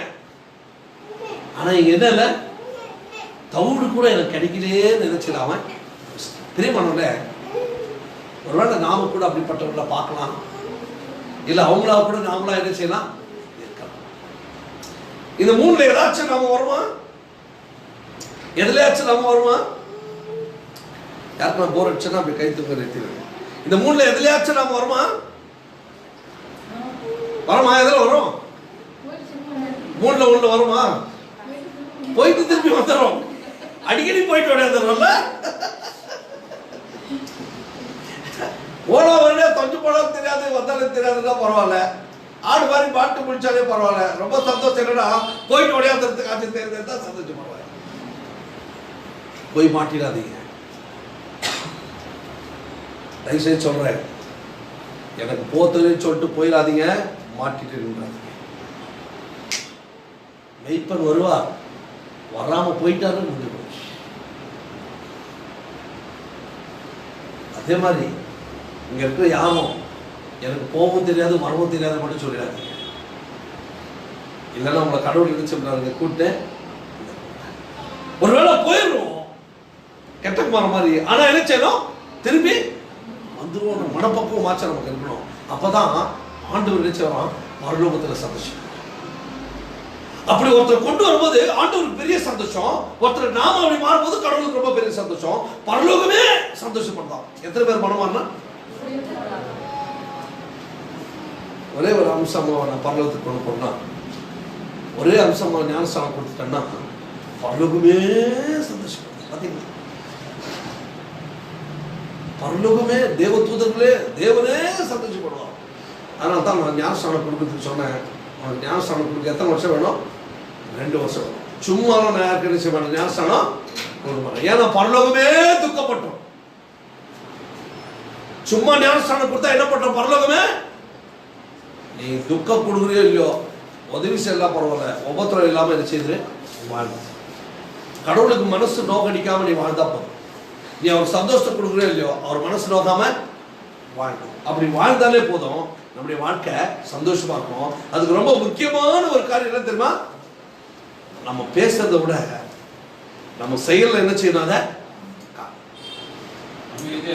நம்ம பேசுறதை விட நம்ம செயல்ல எப்படி காட்டும்? பைபிள் சொல்லுது, வாசிங்க லூக்கா 6:38. லூக்கா 6:38. கால வச்சு சேரலாம். லூக்கா 6:38. கொடுங்கள் அப்பொழுது உங்களுக்கு கொடுக்கப்படும். அமுக்கி குலுக்கி சரிந்து விழும்படி நன்றாய் அளந்து எப்படி போடுவாங்களா? நீ எப்படி கொடுக்க சொல்றாரு ஆண்டவர்? மடியில போட சொல்றாரு. குடிய உன்னால எவ்வளவு முடியும்? நிறைய கொடுனாரா? நிறைய கொடுனாரா? எவ்வளவு கொடுனாரு? கொஞ்சம் கொடு, நிறைய நான் கொடு, நீ எவ்வளவு நான் கொடு. ஆனா உனக்கு எப்படி கொடுப்பேன்? நானு அமுக்குவேன். அப்புறம் எப்படி இந்த மிளகா பொடி பத்தலைன்னா, அந்த பாட்டில் பத்தலை என்ன பண்ணும்? அடிச்சு குலுக்கி அமுக்கி சரிந்து விழும்படி நினைச்சு கீழே போட்டு சொன்னாரா? எவ்வளவு நல்ல தெய்வம் பாருங்களேன். டே நீ வேணாலும் வேணா சாக்குக்கு கீழே கொட்டிட்டு மிச்சத்தை நான் எடுத்துட்டு போயிடலாம் நினைச்சு கொடுப்படா. நான் அப்படி செய்ய மாட்டேன். உன் மடியில என்ன செய்துவேன்? போட்டுருவேன். உன் மடியில. அப்படின்னா என்ன அர்த்தம்? குறுக்குறது எங்கதான் விழும்? உன் மடியில தான் விழும். கீழே விழுது எதில் தான் விழும்? உன் மடியில தான் விழும். அமுக்கி குலுக்கி சரிஞ்சு எல்லாத்தையும் எங்க போட்டுருவோம்? மடியில. எங்க மடி கட்டுவாங்க. மடி கட்டுவாங்க. கேட்டுக்கிறீங்களா? மடி கட்டத்தை பத்தி கேட்டுக்கிறீங்களா? மடி கட்டும் போது கணக்கே பண்ண மாட்டேன். நானும் எங்க சின்னம்மா பையனும் 2 பேரும் எங்க அத்தை கிட்ட போய் காசு கொடுப்போம். அவன் 50 பைசா கொடுப்பான். அவனுக்கு அந்த குழி பணியாரம் உண்டை செய்து விற்பாங்க எங்க அத்தை. நான் 10 பைசா கொடுப்பேன். அவனுக்கு 10 உண்டை போட்டு 2 உண்டை எக்ஸ்ட்ரா போடுவாங்க. நான் 10 பைசா கொடுத்தா ஒரு உண்டை 5 பைசா. எத்தனை போடணும்? 2 தான். ஆனால் எனக்கு எவ்வளோ போடுவோம் தெரியுமா? 2 உண்டை போட்டு 10 உண்டை எக்ஸ்ட்ரா போடுவோம். எப்படிங்க? எங்க சின்னவா பையன் கொண்டு போய் 50 பைசா கொடுப்பான், அவனுக்கு 10 உண்டை போட்டு 2 உண்டை எக்ஸ்ட்ரா போடுவாங்க. நான் 10 பைசா கொண்டு போய் கொடுப்பேன், எனக்கு 2 உண்டை போட்டு 10 உண்டை ஒன்றா வைக்க வேணா. அவனுக்கு என்ன 10 உண்டை எக்ஸ்ட்ரா போடுறேன், எனக்கு 2 உண்டை தான் எக்ஸ்ட்ரா போடுறேன். போடா. குழந்தைங்க வித்தியாசம் பார்த்துக்கூடாது. ஐயோ எங்கள் அத்தை எங்களுக்கு எங்கள் ஆயா கம்மியாக போட்டாங்க, ஜாஸ்தியாக போட்டாங்க, எல்லாருக்கும் சமமாக இருக்கணும் அப்படின்னு ஆசை பார்க்காம எங்களை வளர்த்து காமிச்சாங்க. எப்படி பார்த்தீங்களா? அப்படிதான் கடவுள் கூட நமக்கு என்ன கொடுக்கணுமோ அதை செய்வாரு, கண்டிப்பா கொடுப்பாரு. ஆனால் நம்ம என்ன செய்யணும்? கொடுக்காம இருந்துட கூடாது. இங்க அந்த காலத்துல எச்சக்கையில கூட காக்கா ஓட்ட மாட்டான்னு சொல்லுவாங்க. ஆனா இந்த காலத்துல அப்படி நான் யாரையும் பார்க்கல. அவங்க ஏதாச்சும் ஒண்ணு என்ன செய்யறாங்க. நான் நிறைய பேரை பார்த்திருக்கேன், எப்படியா பட்டவங்களும் கொடுக்காம என்ன செய்ததில்ல, வாழ்றதில்லை. ஏதாச்சும் ஒண்ணு ஏழைக்கோ எளியவங்களுக்கோ யாருக்கோ இருக்கிறவங்களுக்கோ இல்லாதவங்களுக்கு என்ன செய்யறாங்க, கொடுத்துறாங்க. பெரிய பண்ணோட எதற்கு அப்படின்னு சொன்னா, நாமளும் எப்படி இருக்கணுமா, ஒரு நல்ல கொடுக்கிறவங்களா இருக்கணுமா. சவக்கடலை பத்தி எத்தனை பேர் கேள்விப்பட்டிருக்கிறீங்க?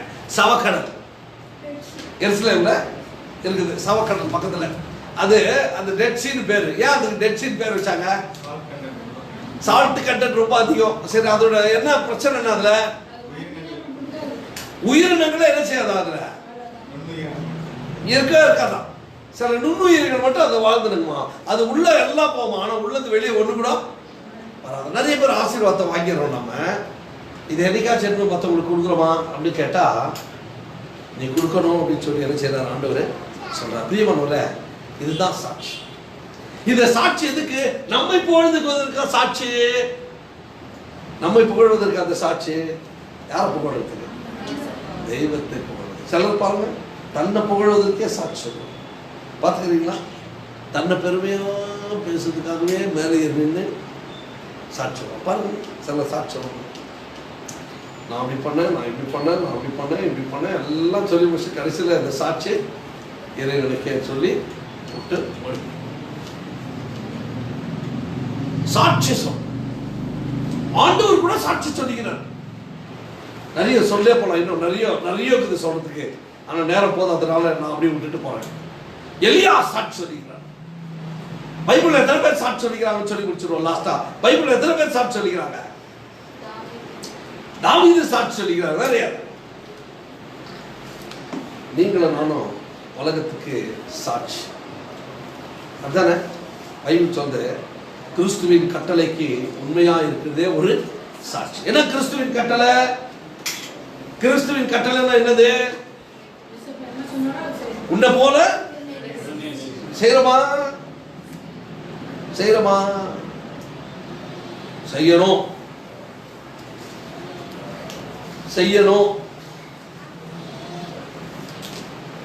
நம்மளை போல பிறகு நேசிக்கிறோமா?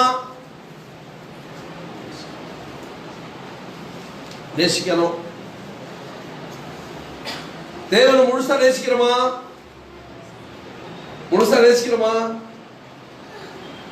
சொல்லாமா? நேசிக்கிறோம். அப்ப நம்ம சாட்சி எப்படி இருந்தது? எப்படின்னா, நாம் ஆண்டவருக்கு கீழ்ப்படிந்து நடக்கிறதே ஒரு சாட்சி. மற்றவர்களை ஆண்டவரத்தில் கொண்டு வர்றது ஒரு சாட்சி. மற்றவர்கள் பார்க்கும் பொழுது நம்ம வாழ்வது சாட்சி. ஒரு மனுஷனை பத்தி அருமையான ஒரு ஆசிரியர் பேசினாரு. ரொம்ப அற்புதமான ஒரு வார்த்தை பேசினாரு. அவர் பேர் ஸ்விட்சர். 1952 நோபல் பரிசு வாங்கின ஸ்விட்சர். அவர் என்ன பண்ணாங்கன்னா, வெல்கம் பண்ணி ஒரு இடத்துல வாங்க அப்படின்னு சொல்லிட்டு, ஆல்பர்ட் ஸ்விட்சர் அவர் பேரு. அவர் என்ன பண்ணாங்க, ஒரு இடத்துல கூப்பிட்டு மரியாதை கொடுக்கறதுக்காக அவரை கூப்பிட்டாங்க. அவர் என்ன பண்ணாரு, ஏர்போர்ட்ல இறங்கி வந்தாரு. ரயில்ல ஏறி வந்தாரு. அப்படி வந்து அவங்க எல்லாரும் ஆர்டர் பண்றதுக்காக காத்துருக்குறாங்க. அப்படி காத்துட்டு இருக்கும்போது திடீர்னு இவர் என்ன பண்ணாரு, ஒரு நிமிஷம் இருக்கு அப்படின்னாரு. இவர் பயங்கரமான ஹைட்டு, 6 அடி 4 அங்குலம், அவ்வளவு பெரிய ஹைட்டு. திடீர்னு ஒரு நிமிஷம் இருக்கு அப்படின்னாரு. எல்லாரும் ஆச்சரியத்தோட பார்த்துருக்குறாங்க. திடீர்னு பார்த்தாரு, ஒரு அம்மா அந்த சூட்கேஸ் வச்சுட்டு இருந்தாங்க. அந்த அம்மாவை போய் கேட்டாரு, என்னம்மா சூட்கேஸ் வச்சுட்டு இருக்கிறீங்கன்னா, எனக்கு தூக்கி வைக்க யாருமே இல்லை அப்படின்னாங்க. உடனே மாமான்னு சொல்லி கூப்பிட்டு போய் அந்த சூட்கேஸ் எடுத்துட்டு போய் அங்கே இருக்க ரிக்ஷாக்காரங்கிட்ட பேசி சூட்கேஸ் அது உள்ள வச்சுட்டு அந்த அம்மாவை உட்கார வச்சுட்டு அவர் திரும்பி வந்தாரு. சாரிங்க, கொஞ்சம் லேட் ஆனதுக்கு மன்னிச்சுக்கங்க அப்படின்னு சொன்னாரு. அப்படி சொல்லிட்டு அவர் வெல்கம் பண்ணாங்க. வந்து உட்காந்தப்ப ஒருத்தர் எழுப்பி அவரை பார்த்து சொன்னாங்களாம், என் வாழ்க்கையில நான் நடைப்பிரசங்கிய பார்த்ததே இல்லை, இப்போதான் ஒரே ஒரு பிரசங்க பார்த்துருக்கேன், ஒரு நடை பிரசங்கி. யாருன்னா இந்த ஆல்பர்ட் ஸ்வீட்சர் அப்படின்னு சொல்லுவாங்க. பிரியமானவர்கள, நம்ம சாட்சி சொல்றதை விட சாட்சியாய் வாழ்வதுதான் ஆண்டவர் இருக்கிறது. நம்ம நடக்கும்போது நமக்கு ஒரு சாட்சி தெரியணும். நம்ம உட்காரும் போது ஒரு சாட்சி, நம்ம பேசும் பொழுது ஒரு சாட்சி, நம்ம பார்க்கும் பொழுது ஒரு சாட்சி, நம்ம ஜீவிக்கும் பொழுது ஒரு சாட்சி. இதுதான் உயிருள்ள சாட்சி. இந்த சாட்சி வாழ்க்கை வாழ வேண்டும் என்றுதான் கர்த்தர் விரும்பினார். அப்படி சாட்சி வாழ்க்கை வாழ்ந்தவர்கள் யாரு? முற்பிதாக்கள் வாழ்ந்தாங்க. நம்மளும் வாழணும். கடவுள் என்ன செய்யறாரு? அந்த வாழ்க்கை நாம் வாழும்போது நிச்சயமாக ஆண்டவர் நம்ம என்ன செய்வார்? அப்படி விதமாக ஆசீர்வதிப்பார். தலைகளை தாழ்த்தி கர்த்தரை நோக்கி நாம் ஜெபம் செய்யலாமா? ஆண்டவரே, எங்களுக்கும் ஒரு சாட்சியுள்ள வாழ்க்கை வாழ எங்களுக்கு உதவி செய்ய மாட்டவரே. எங்க வாழ்க்கையில கூட எத்தனையோ நன்மைகளை செய்திருக்கிறீங்கப்பா. நாங்கள் சாட்சியாக வாழ எங்களுக்கு உதவி செய்யும். எங்கள் உயிரோடு இருக்கிறதே ஒரு சாட்சி தாண்டவரே. உண்மை தெரிந்து கொண்டதே ஒரு சாட்சியப்பா. எங்களுக்கு சமாதானம் கொடுத்திருக்கீங்களே, அதுவே ஒரு சாட்சியம். இதோ நாங்கள் எப்பொழுதும் உங்களுக்கு சாட்சிகளாய் வாழ எங்களை பயன்படுத்தோம். எங்களுக்குள்ள மகிழ்ச்சி தான், எங்களுக்குள்ள எழுச்சி தான் ஆண்டவரே, எங்களுக்குள்ள வளர்ச்சி தான். நாங்கள் ஒவ்வொரு நாளும் உங்களுக்குள்ள வளரும்படியா எங்களுக்கு உதவி செய்வார். தலை தாழ்த்திருக்க ஒவ்வொருவரையும் நீர் ஆசீர்வதியும். நாங்கள் சாட்சிகளாக, எழுச்சிகளாக, வளர்ச்சிகளாக நாங்கள் வாழ்ந்து எங்கள் ஆண்டவர் வரும்பொழுது ஒரு பெரிய சாட்சிகளாய் நாங்கள் நிற்கவும், எங்களோடு கூட எங்களுடைய உறவினர்கள் நிற்கவும், எங்களோடு கூட எங்களுடைய குடும்பத்தார் நிற்கவும், எங்களோடு கூட எங்களுடைய சொந்தங்கள் நிற்கவும், எங்களோடு கூட எங்களுடைய நண்பர்கள் சாட்சிகளாக நிற்கவும் எங்களை பயன்படுத்த மாட்டோம். ஆசீர்வதியை வழி நடத்தும். இயேசுவின் நாமத்தில் ஜெபிக்கிறோம் எங்கள் ஜீவனுள்ள நல்ல தகவல். யாராச்சும் சாட்சி சொல்லணும்னு நினைச்சீங்கன்னா உங்களுக்கு 5 நிமிஷம் கொடுக்கப்படுகிறது. வந்து சாட்சி சொல்லலாம். சாட்சி சொல்ல வேண்டிய ஒருத்தர் நீங்கள் சாட்சி வருவார ஒரு காலம் இருக்கு, பரவாயில்ல. சாட்சி யாராச்சும் சொல்ல விருப்பப்படுறவங்க, உங்களுக்கு 5 நிமிடம் சாட்சிகளுக்கு அடையாளம் கொடுக்கப்படுகிறது. வந்து சாட்சி சொல்ல 5 நிமிஷம். யாராவது சொல்றீங்களா? யாராச்சும் சொல்றீங்களா? ஆமா, வா.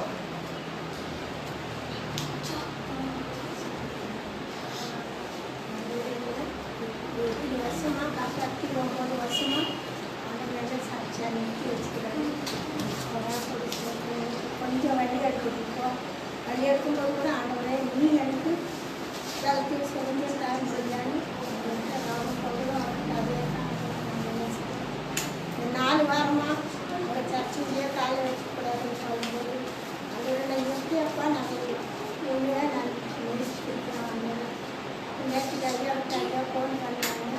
ஐயா நீங்களா அம்மா ஐயா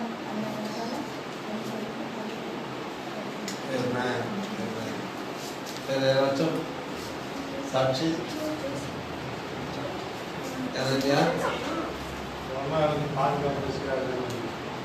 ஆண்டவர் பாதுகாப்பாக வச்சிருக்காரு, அதற்கு நன்றி அப்படின்னு சொல்லிட்டாரு. ஐயா யாராச்சும் சாட்சி சொல்றீங்களா? உங்களுக்கு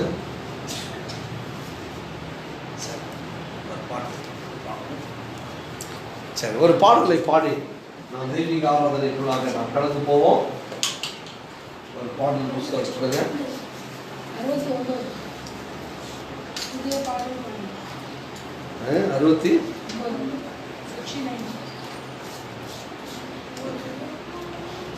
நாம் அனைவரும் எழுதி நின்று வாங்க. யாராச்சும் 2 பேர் கூட வாங்க. 69வது பாடலை நாம் பாடுவோம். யாராச்சும் 2 பேர் யார் வருதுங்க கூட டக்குனு ஃபர்ஸ்ட் தப்பிக்கிறோம். ஸ்டெல்லாமா வரியா?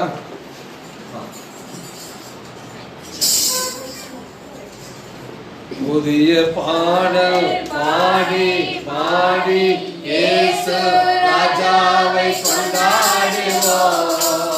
புகழ்ந்து பாடல் பாடி பாடி இயேசு ராஜாவை கொண்டாடுவோம். புதிய பாடல் பாடி பாடி இயேசு ராஜாவை கொண்டாடுவோம்.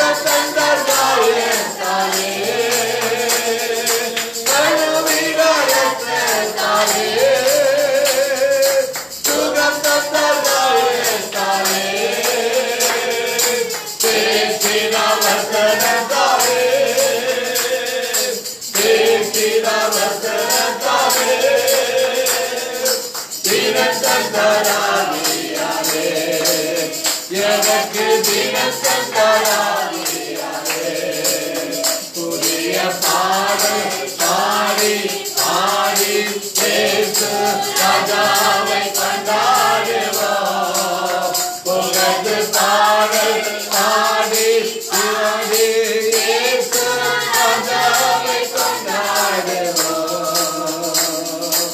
அதிசயமானவரே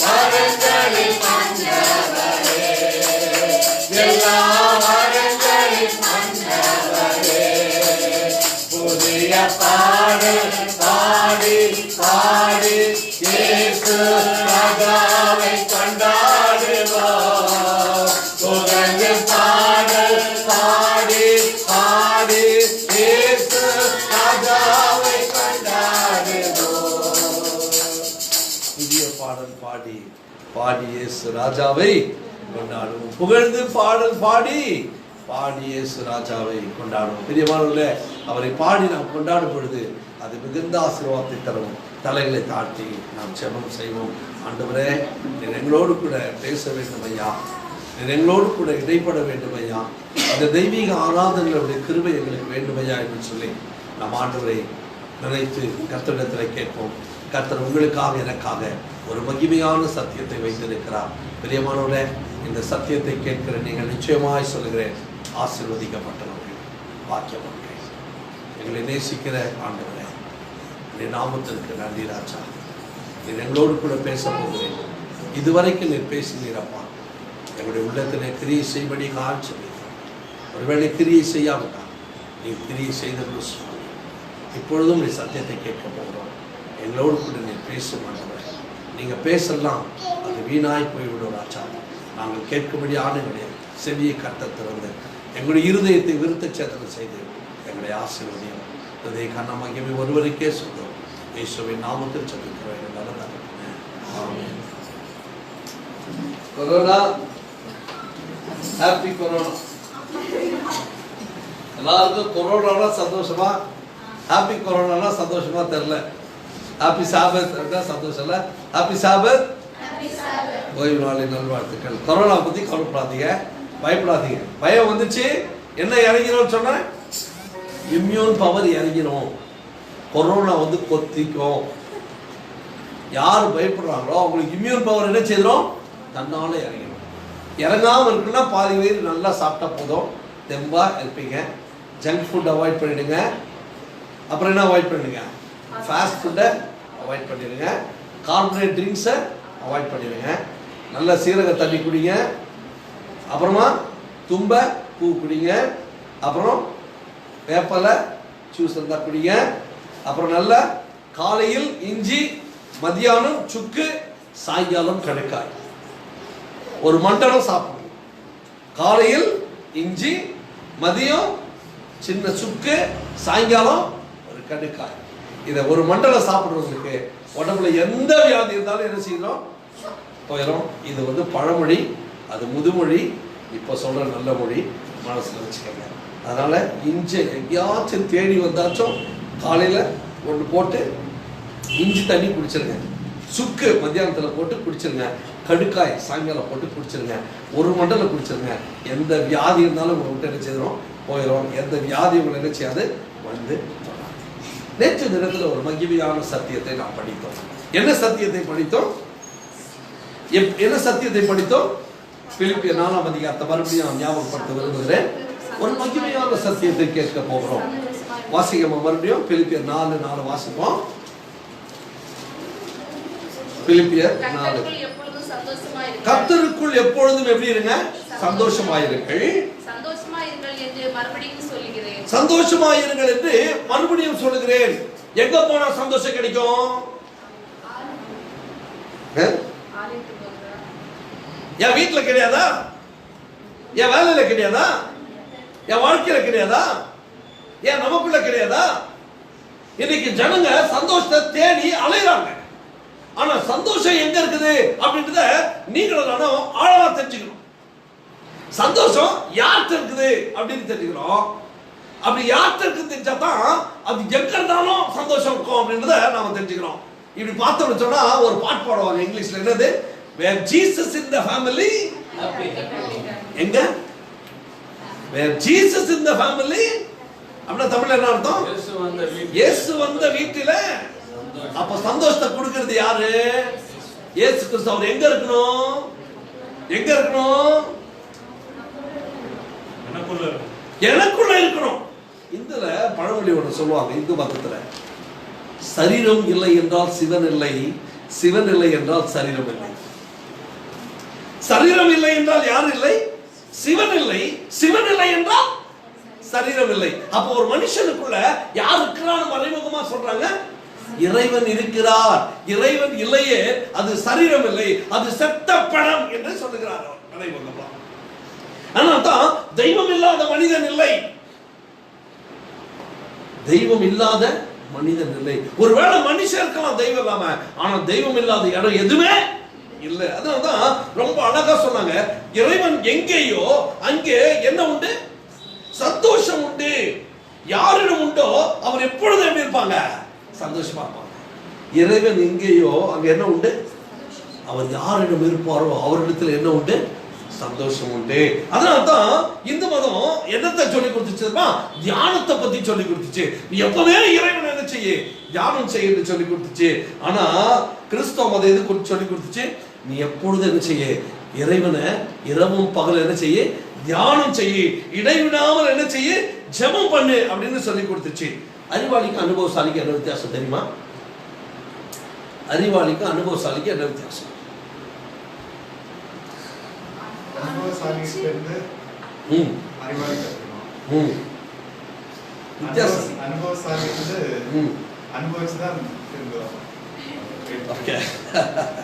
அறிவாளிக்கு என்ன? அறிவாளி யாரு?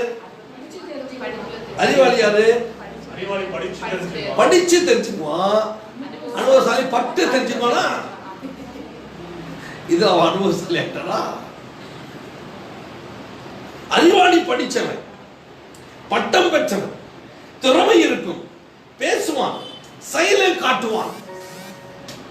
ஆனால் அனுபவசாலி அப்படி இல்லை. அவன் நடப்பான், சகலத்தையும் அறிவான், நடந்து காட்டுவான், செயலிலே என்ன செய்வான்? செயலிலே ஒவ்வொன்றையும் காட்டிக்கொண்டே இருப்பான். காரணம், அவன் செயலாகவே இருப்பான்.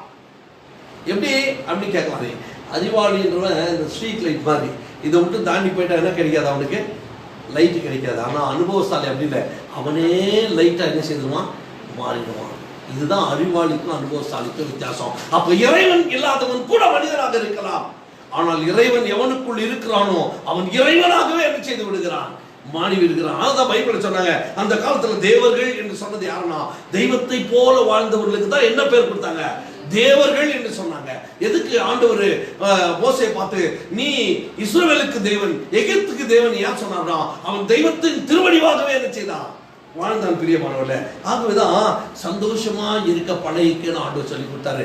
சந்தோஷமா இருக்கணும். பாருங்க, அவன்கிட்ட பிரச்சனை இல்லைன்னு அர்த்தமா? கஷ்டம் இல்லைன்னு அர்த்தமா? துன்பம் இல்லைன்னு அர்த்தமா? துயரம் இல்லைன்னு அர்த்தமா? வேதனை இல்லைன்னு அர்த்தமா? எல்லாம் இருக்கும். ஆனா எதுவுமே அவனை என்ன செய்யாது? தொல்லப்படுத்தாது. காரணம் என்னன்னா, அவனுக்குள்ள இருக்கிற இறைவன் அவன் என்ன செய்வாரு? பார்த்துக்குவாரு. சிலவன் பிரச்சனையோடவே வாழ்ந்துட்டு இருப்பான். துன்பமே இருக்கும், துயரம் இருக்கும், கண்ணீர் இருக்கும், கவலை இருக்கும். ஆனா அவனுக்கு எல்லாமே இருக்கும். ஆனா என்ன இருக்காது? என்ன இருக்காது?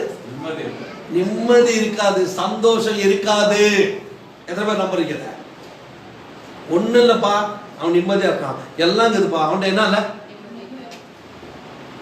ஒரு ஆள் ட்ரெயினில் உட்காந்து வந்துட்டு இருந்தான். அவன் கையில் 10 மோதிரங்க.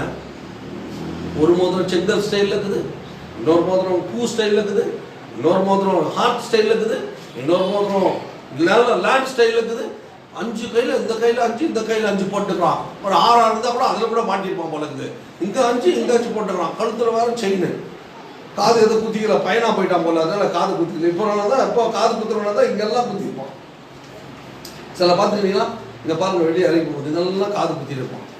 இப்போ அது பத்தாதுக்கோசரம் எங்கே எல்லாம் குத்த ஆரம்பிச்சிட்டாங்க, கண்ணில் குத்த ஆரம்பிச்சிட்டாங்க. கண்ணு குத்துறது பத்தாதுக்கு போக இப்போ எங்கே குத்த ஆரம்பிச்சிட்டாங்க, மூக்கில் தான் குத்திட்டு இருப்பாங்க. இப்போ எங்கே உதட்டில் குத்த ஆரம்பிச்சுட்டாங்க. இந்த உதட்டில் தான் குத்துறது பத்தாது, இப்போ தொப்புளில் வர குத்தி ஆரம்பிச்சிட்டாங்க. நல்ல வேலை இதோட விட்டு வச்சுக்கிறாங்க. நானும் பார்த்து தாக்குறேன், எங்கெல்லாம் குத்துற மனுஷனுக்கு என்ன செய்யல தெரியவில்லை. எங்க நினைச்சாலே குத்திட்டு அலையிறான் பல மனுஷனுங்க. அப்படி அவன் 10 வச்சுட்டு அலையிறான். முன்னாடி உட்காந்து கேட்டேன், என்னப்பா கவலை இல்லையா, சந்தோஷமா உட்காந்துக்கிறியா அப்படின்னு. நான் சந்தோஷமா உட்காந்துக்கிறேன் தெரியுமா அப்படின்னு. உடனே அவரு எங்க போற அப்படின்னு கேட்டாரு. நீ யாரு, உனக்கு என்ன சொல்லணும், நான் எங்க போனா உனக்கு என்ன, ஏன்னா என் சொந்தக்காரன், என் மாமனா, என் மச்சானா. இவருக்கு தெரியாம கேட்டாரு. பக்கத்துல இருந்து சிரிப்பு தாங்க முடியல, சிரிச்சுட்டாரு. என்னப்பா சிரிக்க சும்மா இருப்பா அப்படின்ட்டாரு. கொஞ்ச நேரம் கழிச்சு, இதாப்பாப்பா உன் முகத்துல ஒரு கவலை இருக்குப்பா. உடனே அவருக்கு ஒரு மாதிரி ஆகிப்போச்சு. என்னடா இது, நம்மளை பார்த்து தான் கண்டுபிடிச்சாங்க. இவன் ஏதோ கதை விட்டா அது உண்மையாக ஆகிப்போச்சு. முகத்தில் ஒரு கவலைக்கு நினைச்சானோ, ஆமாப்பா என்னப்பா 10 கையில் மோதிரம் போட்டுக்கிற, தங்க நகை போட்டுக்கிற, எப்படி நல்ல மனைவியா, ஆமாப்பா. அப்புறம் பிள்ளைங்க உள்ளதான்ப்பா, இல்லை எல்லாம் இருந்ததுப்பா. என்ன இல்லை, அதனால என்ன இல்லை, எனக்கு நிம்மதியே இல்லைப்பா. உடனே அவர் சொன்னார், எப்பா காசியில் போய் ஒரு முறை அங்கே இருக்கிற தண்ணியில் குளிச்சுட்டு வந்துடு, என்ன வந்துடும் உனக்கு குழந்தை வந்து. அவன் சொன்னாடா போப்பா, நீ வேற காசி ஆகுது கார் மாதிரி ஆகுது அப்படின்னா. தம்பி போ வச்சுட்டான், காலை மட்டும் வச்சுட்டு வந்துருப்பா, உடனே என்ன வந்துடும் உனக்கு. அவன் சொன்னா, ஐயோ நான் வாழ்றதே காசியில் தாயா. அவனுக்கு ஒண்ணுமே பேச முடியல, வாழ்றதே காசியில். ஆனா என்ன இல்லை, உள்ள இல்லை. ஆனா தெய்வத்துக்குள்ள வாழ்றவங்களுக்கு அப்படி இல்லை. ஒருவேளை பணம் இல்லாம இருக்கலாம், பொருள் இல்லாம இருக்கலாம், சொத்து இல்லாம இருக்கலாம், சுகம் இல்லாம இருக்கலாம். ஆனா ஆண்டவருக்கு சந்தோஷத்தை கொடுத்து வச்சிருக்காரு. ஆனா நிறைய பேருக்கு எல்லாமே இருக்குது, ஆனா என்ன இல்ல, சந்தோஷம் இல்ல. பிரியமானவர்களே, இன்னைக்கு நீங்களும் நானும் சுகமா இருக்கணும், சந்தோஷமா இருக்கணும். ஒரே ஒரு வழி என்ன தெரியுமா, கிறிஸ்துவுக்குள்ள வாழணும், சந்தோஷமா இருக்கணும். அப்பதான் உங்களுக்கு சந்தோஷம் கிடைக்கும். அது எங்க கிடைக்கும் அப்படின்றது ரொம்ப முக்கியம். அதுக்கு 2 காரியம் வேணும். நீ சந்தோஷமா இருக்கணும் அப்படின்னு சொன்னா உனக்குள்ள என்ன செய்யணும், முதல் ஸ்டெப் என்ன தெரியுமா, என்ன இருக்கணும் தெரியுமா, என்ன இருக்கணும் சொல்லுங்க, நமக்குள்ள ஐக்கியம் இருக்கணும். அந்த சிலை என்ன சொல்லுது, கால்கள் என்ன செய்யுது, 10 விரல். அந்த பாதை எது, 10 விரல் பாதை எது பாஸ்டர் டேவிட்? தானியேல் 2ஆம் அதிகாரத்துல பாக்குறோம். 10 விரல் அந்த பாதை எது, ஐரன் களிமண்ணும் இரும்பும் கலந்தது. ஒன்னா ஒட்டி இருக்குதா, ஒட்டி இருக்கிற மாதிரி இருக்கு. ஆனா அது போய் பாருங்க, நிறைய வீட்டுல ஒட்ட மாதிரியே இருப்பாங்க, ஆனா ஒட்டியே இருக்க மாட்டாங்க.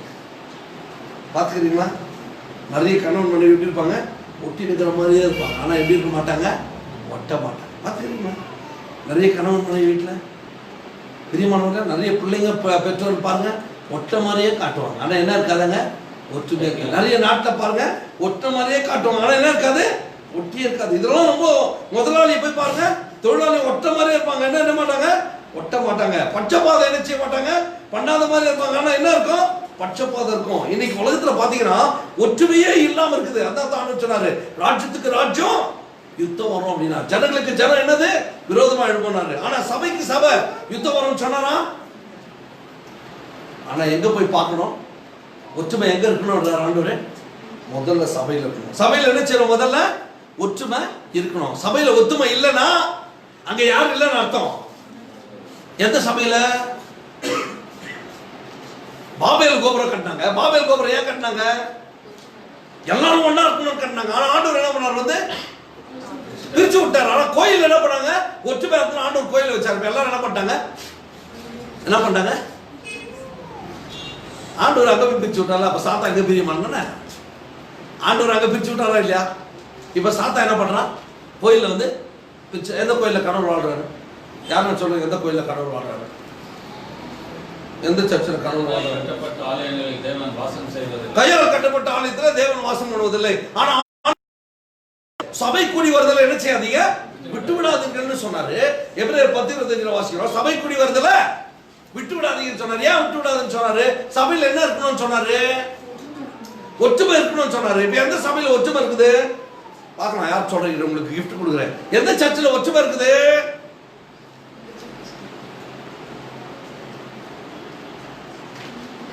இதை விட்டுட்டு சொல்லுங்க.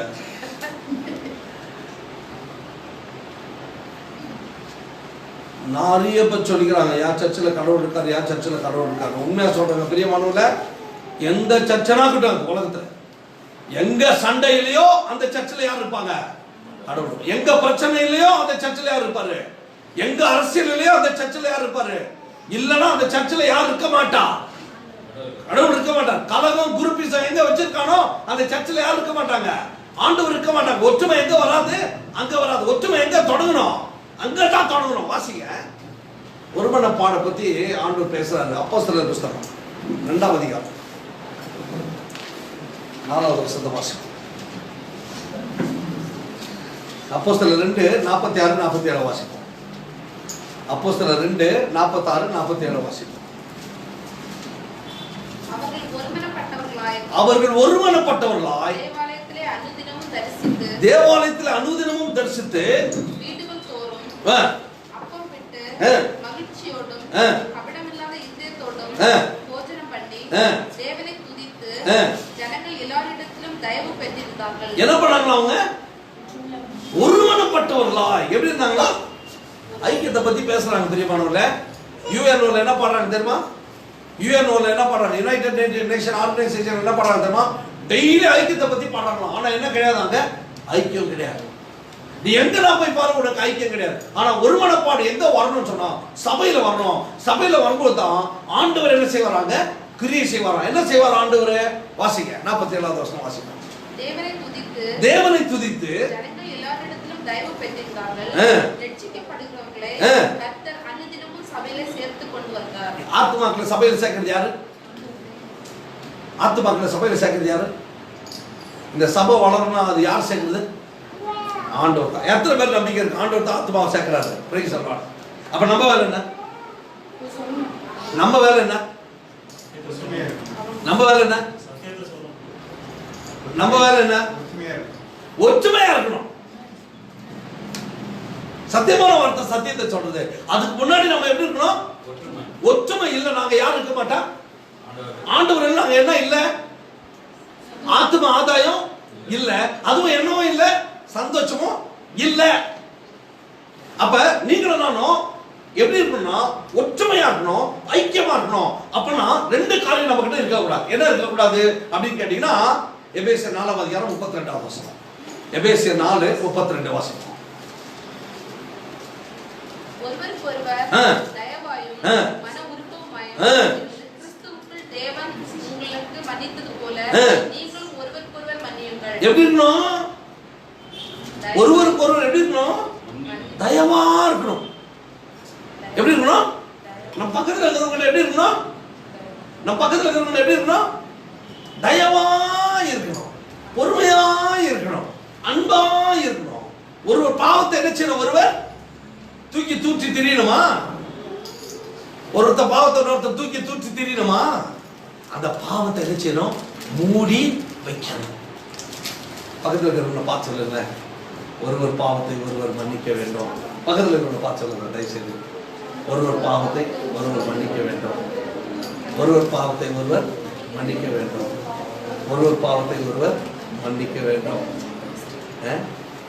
ஒருவர் பாவத்தை ஒருவர் மன்னிக்க வேண்டும். எப்படி இருக்கணும்? தயவா இருக்கணும், பொறுமையா இருக்கணும். அதுதான் ஐக்கியத்தை கொண்டு வரும். ரெண்டாவது ஒரு ஐக்கியத்தை கொண்டு வரும். கலாத்தியர் 6ஆம் அதிகாரம் 2வது வசனத்தை வாசிப்போம். கலாத்தியர் 6:2 வாசிப்போம்.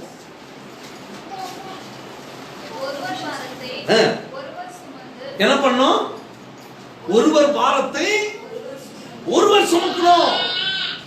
யாராச்சும் கஷ்டப்படுறாங்க அப்படின்னு சொன்னா எத்தனை வழியில உதவி செய்யலாம் தெரியுமா? ஒன்னு என்ன உதவி செய்யலாம்? ஒருத்தர் பாரமாக்குறாங்கன்னா ஒருத்தருடைய பாரத்தை எப்படி சுமக்கலாம் சொல்லுங்க. ஆறுதல் சொல்லலாம், செபிக்கலாம், முடிஞ்சா நினைச்சலாம், கொடுத்து உதவி செய்யலாம். பிரியமான பைபிள் சொல்லுது, ஒருத்தர் பாரத்தை ஒருவர் என்ன செய்யணும்? இன்னைக்கு நிறைய சபையில் எப்படி தெரியுமா? ஒருத்தரோட ஒருத்தர் பேசக்கூடாது, ஒருத்தர் ஒருத்தர் கடன் கேட்டா கொடுக்க கூடாது, ஒருத்தருக்கு ஒருத்தர் என்ன செய்யக்கூடாது, பேசிட்டு கூட வந்தமா சச்ச புச்சமா அப்படியே பேசாம ஓடி போயிரு. அதுதான் இன்னைக்கு நிறைய பேர் செய்யறாங்க. அதுதான் இன்னைக்கு நிறைய பேருக்கு வேணுமா இருக்கு கூட. எப்படி தெரியுமா? எப்பா எவன் தொழிலும் நமக்கு வேணா, எவன் கஷ்டமும் நமக்கு வேணா, நம்ம கஷ்டமே அவனுக்கு சொல்றது வேணா, வந்தமா போய் இருந்தமா உச்சமா ஓடி போயிடும். இன்னைக்கு சுயநலவாதிகள் இந்த சபைகள் உருவாயிடுச்சு. பிரியமானவர்களே, ஒருத்தர் பார்த்து ஒருவர் என்ன செய்யணும்? சுமக்கணும். நீங்கெல்லாம் எனக்கு ஆறுதலாக கை கொடுத்து இந்த ஊழியத்தை செய்யறதுக்கு உதவி செய்யறதுனால தான் என்னால் ஊழியத்தை என்ன செய்ய முடியுது, செய்ய முடியுது. இல்லைன்னா என்னால் அந்த ஊழியத்தை செய்ய முடியுமா அப்படின்னு கேட்டீங்கன்னா ஊழியத்தை செய்ய முடியாது. சர்ச்சுனா என்னது? 10 பேர் சேர்ந்து வந்தால் தான் அது என்னது? சபை. அந்த பெரிய ஜபக்கூடம். அந்த ஜபக்கூடத்தில் 10 பேர்கிட்ட பாஸ்ட் இருந்து சர்ச்சு சொன்னால் தான் அது என்னது? அது ஒரு ஜபக்கூடம். இல்லைன்னு சொன்னால் அது ஜபக்கூடம் ஆயிருமா? பிரியமானவர்களே, இதை தான் நம்ம என்ன செய்யணும்? வாழ்க்கையில் கடைப்பிடிச்சு நடக்கணும். இப்படி கடைப்பிடிச்சு நடக்கும்போது தான் ஆண்டோடைய அன்பும் ஆண்டோடைய சந்தோஷமும் நமக்கு என்ன செய்யும் இருக்கும். அதே போல தன்னை போல பிறனை என்ன செய்யணும்? நேசிக்கிற ஒரு அனுபவம் நமக்குள்ள என்ன செய்யணும்? வரணும். அது மாத்திரமல்ல, ஒரு இடத்துல நிம்மதி இருக்கணும்னா நம்ம என்ன செய்யணும் தெரியுமா? அப்போஸ்தலர் 17:11 வாசிப்போம். அப்போஸ்தலர் 17:11 அப்போஸ்தலர் 17:11 வாசிப்போம். அந்த பட்டணத்தார் மனோவாஞ்சையாய் வசனத்தை ஏற்றுக்கொண்டு காரியங்கள்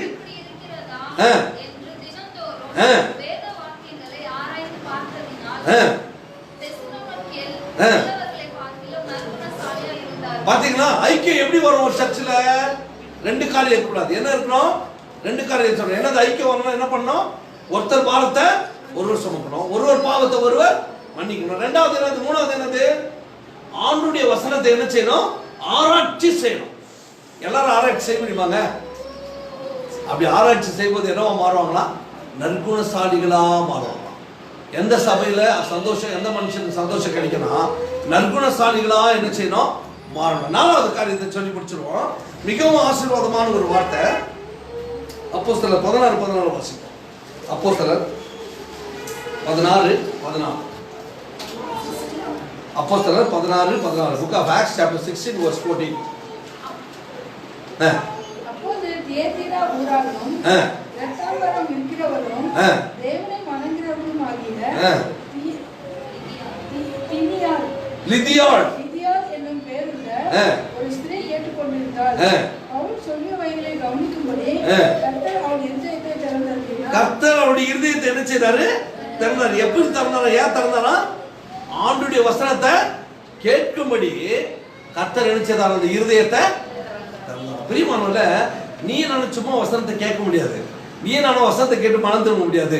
ஆண்டவர் என்ன செய்யணும்? நம்ம இருதயத்தை திறக்கணும். அப்ப சந்தோஷம் கிடைக்கணும்னா முதல்ல என்ன செய்யணும்? சபையில ஐக்கியம் வரணும். அந்த ஐக்கியம் வரணும் நம்ம என்ன செய்யணும்? ஒருவர் பாவத்தை ஒருவர் சுமக்கணும், ஒருவர் பாவத்தை ஒருவர் மன்னிக்கணும். 3வது என்ன பண்ணணும்? நாம வேதத்தை ஆராய்ச்சி அறியணும். 4வது என்ன செய்யணும்? நம்ம இருதயத்தை திறக்கும்படியாக ஆண்டவரிடத்துல என்ன செய்யணும்? ஜெபிக்கணும். 4வது என்ன செய்யணும்? வாசிங்க. அப்போஸ்தலர் 21:8-9 வாசிப்போம். அப்போஸ்தலர் 21:8-9 வாசிப்போம். பவுலை சேர்ந்தவர்களாகிய நாங்கள் புறப்பட்டு செசரியா பட்டணத்துக்கு வந்து 7 பேரும் அந்த கதை சாப்பிட்டு ஒருவராகிய பிலிப்பு என்னும் சீஷனுடைய வீட்டிலே பிரவேசித்து அவனிடத்தில் தங்கிறோம். தீர்க்கதரிசனம் சொல்லுகிற கன்னியாஸ்திரியாகிய 4 குமாரத்திகள் அவனுக்கு இருந்தார்கள். எத்தனை குமாரத்திகள் இருந்தாங்களா? 4. யார் வீட்டுல? அது யாரு? அவர் பேர் என்ன? யாரு? பிலிப்பு. பிலிப்புக்கு எத்தனை பிள்ளைங்க? இங்க இருக்கவங்களுக்கு எத்தனை பேர்? 4 பிள்ளைங்க இருக்காங்களா? யாராச்சும் 4 பிள்ளை பெற்றிருக்கீங்களா? நீங்க பாக்கியவான்கள். 2 பெண்டு காட்டுது. 4 எங்க போட்டீங்களா? 4 பிள்ளைங்க இருந்துச்சு. 4 பிள்ளைங்கள ஒரு பிள்ளை கெட்ட பிள்ளை, 3 பிள்ளை நல்ல பிள்ளையா? இல்ல 2 பிள்ளை தரதுல 3 பிள்ளை 2 பிள்ளை நல்ல பிள்ளையா? இல்ல ஒன்னு தொல்லை இன்னொன்னு பிள்ளையா? 4 பிள்ளைங்களை எப்படி வளர்த்தாரா? தீர்க்கதரிசனிகளாக வளர்த்தாரா. எப்படி வளர்த்தாரா? 4 பிள்ளைகளை யார் வளர்த்தது? பிலிப்பு. எப்படி வளர்த்தாரா? தீர்க்கதரிசனிகளாக வளர்த்தாராம். 4 பேரும் தீர்க்கதரிசனம் சொல்லுவாங்க. எப்படி இருக்கும் ஒரு குடும்பம்னா? இதுதாங்க குடும்பம். இதுதான் குடும்பம். குடும்பத்துல எத்தனை பேரு? 4 பேரு. கணவன் மனைவி 4 பேர், 6 பேரு. எப்படி வளர்ந்தாங்களா? தீர்க்கதரிசிகளா. அதான் ஆண்டவர் பிலிப்பை தூக்கி போயிடுவார் ஆவியார். நீ அந்த வேலை செய்ய, இந்த வேலை செய்யுது. 4 பொட்ட பிள்ளைங்க, 4 பெண் பிள்ளைங்களும் தீர்க்கதரிசியா. நம்ம ஊர்ல 4 பிள்ளை கேளுங்க, 5 பிள்ளை பெத்தா யார் அவன்? 5 பொட்ட பிள்ளை பெத்தா அவன் ஆண்டிடான். இவன் 4 பெண் பிள்ளையை பெற்றான். ஆனால் பெண் பிள்ளையை பெற்றவர்கள் பாக்கியவான்கள், ஆண் பிள்ளைகளை பெற்றவர்களும் பாக்கியவான்கள். இல்லைன்னா என்ன கல்லெடுத்து அனுப்பிங்க சாமி, நான் சொல்ல மாட்டேன். ஆனால் எல்லாரும் பிள்ளைகளை பெற்றவங்க பாக்கியவான்கள், அவ்வளோதான் சொல்லுவேன். அது மட்டும் சந்தேகமே இல்லை. பிரியமானவர்களே, ஒண்ணு மட்டும் தெரிஞ்சுக்கங்க, பிலிப்புக்கு எத்தனை பெட்ட பிள்ளைங்க? 4 பெண் பிள்ளைங்க. 4 பேர் எப்படி இருந்தாங்க? தீர்க்கதரிசியா இருந்தாங்க. எப்படி வளர்த்துருப்பாங்க, எப்படி வளர்ந்துருக்கோம். சந்தோஷம் இருந்துக்குமா இருக்காதா? அப்போ ஒரு வீட்டுல சந்தோஷம் வரணும்னா முதல்ல அவங்களுக்கு வீட்டுல என்ன இருக்கணும்? ஐக்கியம் இருக்கணும். ஒருத்தர் பாரத்தை ஒருத்தர் சுமக்கணும், ஒருத்தருடைய பாவத்தை ஒருத்தர் மன்னிக்கணும், வேதத்தை நல்லா வாசிக்கணும், ஆண்டவர் இருதயத்தை திறக்கும்படியா ஜெபிக்கணும். இதுக்கு மேல நம்ம ஆண்டவர் தீர்க்கதரிசிகளை போல என்ன செய்யணும்? வளர்க்கணும். அங்கதான் என்ன இருக்கும்? சந்தோஷம் இருக்கும். அங்கதான் என்ன இருக்கும்? சமாதானம் இருக்கும். அப்ப நம்ம வாழ்க்கையில சமாதானம் முதல்ல எங்க வரணும்? இயேசு கிறிஸ்து நம்ம உள்ளத்துல வரணும், நம்ம இல்லத்துல வரணும், அப்புறம் சபையில வரணும். அப்புறம் எங்கெல்லாம் ஐக்கியம் இருக்கிறதோ, எங்கெல்லாம் இப்படிப்பட்ட நல்ல குணங்கள் இருக்கிறதோ, அங்கெல்லாம் யார் இருக்கிறான்னு அர்த்தம்? ஆண்டவர் இருக்காரு. அவங்களுக்கு என்ன இருக்கும்? சந்தோஷம். அதான் ஆண்டவர் சொன்னாரு, எப்படி இருக்கணும்? நீ சந்தோஷமா இருங்க, சந்தோஷமா இருங்க அப்படின்னு சொன்னாரு. பிரியமானவர்களே, நீ துக்கமா இருந்தாலும் சரி, நீ துயரமா இருந்தாலும் சரி, நீ வேதனையோடு இருந்தாலும் சரி, உனக்குள்ள என்ன இருக்கும்? சந்தோஷம். யார் உனக்குள்ள இருக்கிறதுனால. அதனால தான் நீ சொன்னான், சரீரம் உடையவன் யார் இருக்கிறான்? சிவன் இருக்கிறான். சிவன் இல்லையே சரீரம் இல்லை, சரீரம் இல்லையே சிவன் இல்லைன்னு சொன்னான். அப்ப சிவன் எங்க, இறைவன் எங்க இருக்கிறாரு?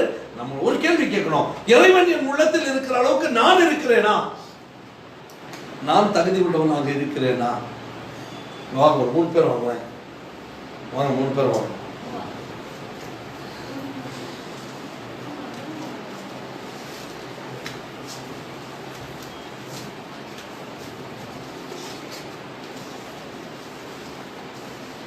மூணு மரம். என்ன மரம் இது? என்ன மரம்? ஆலமரம். இது என்ன மரம்?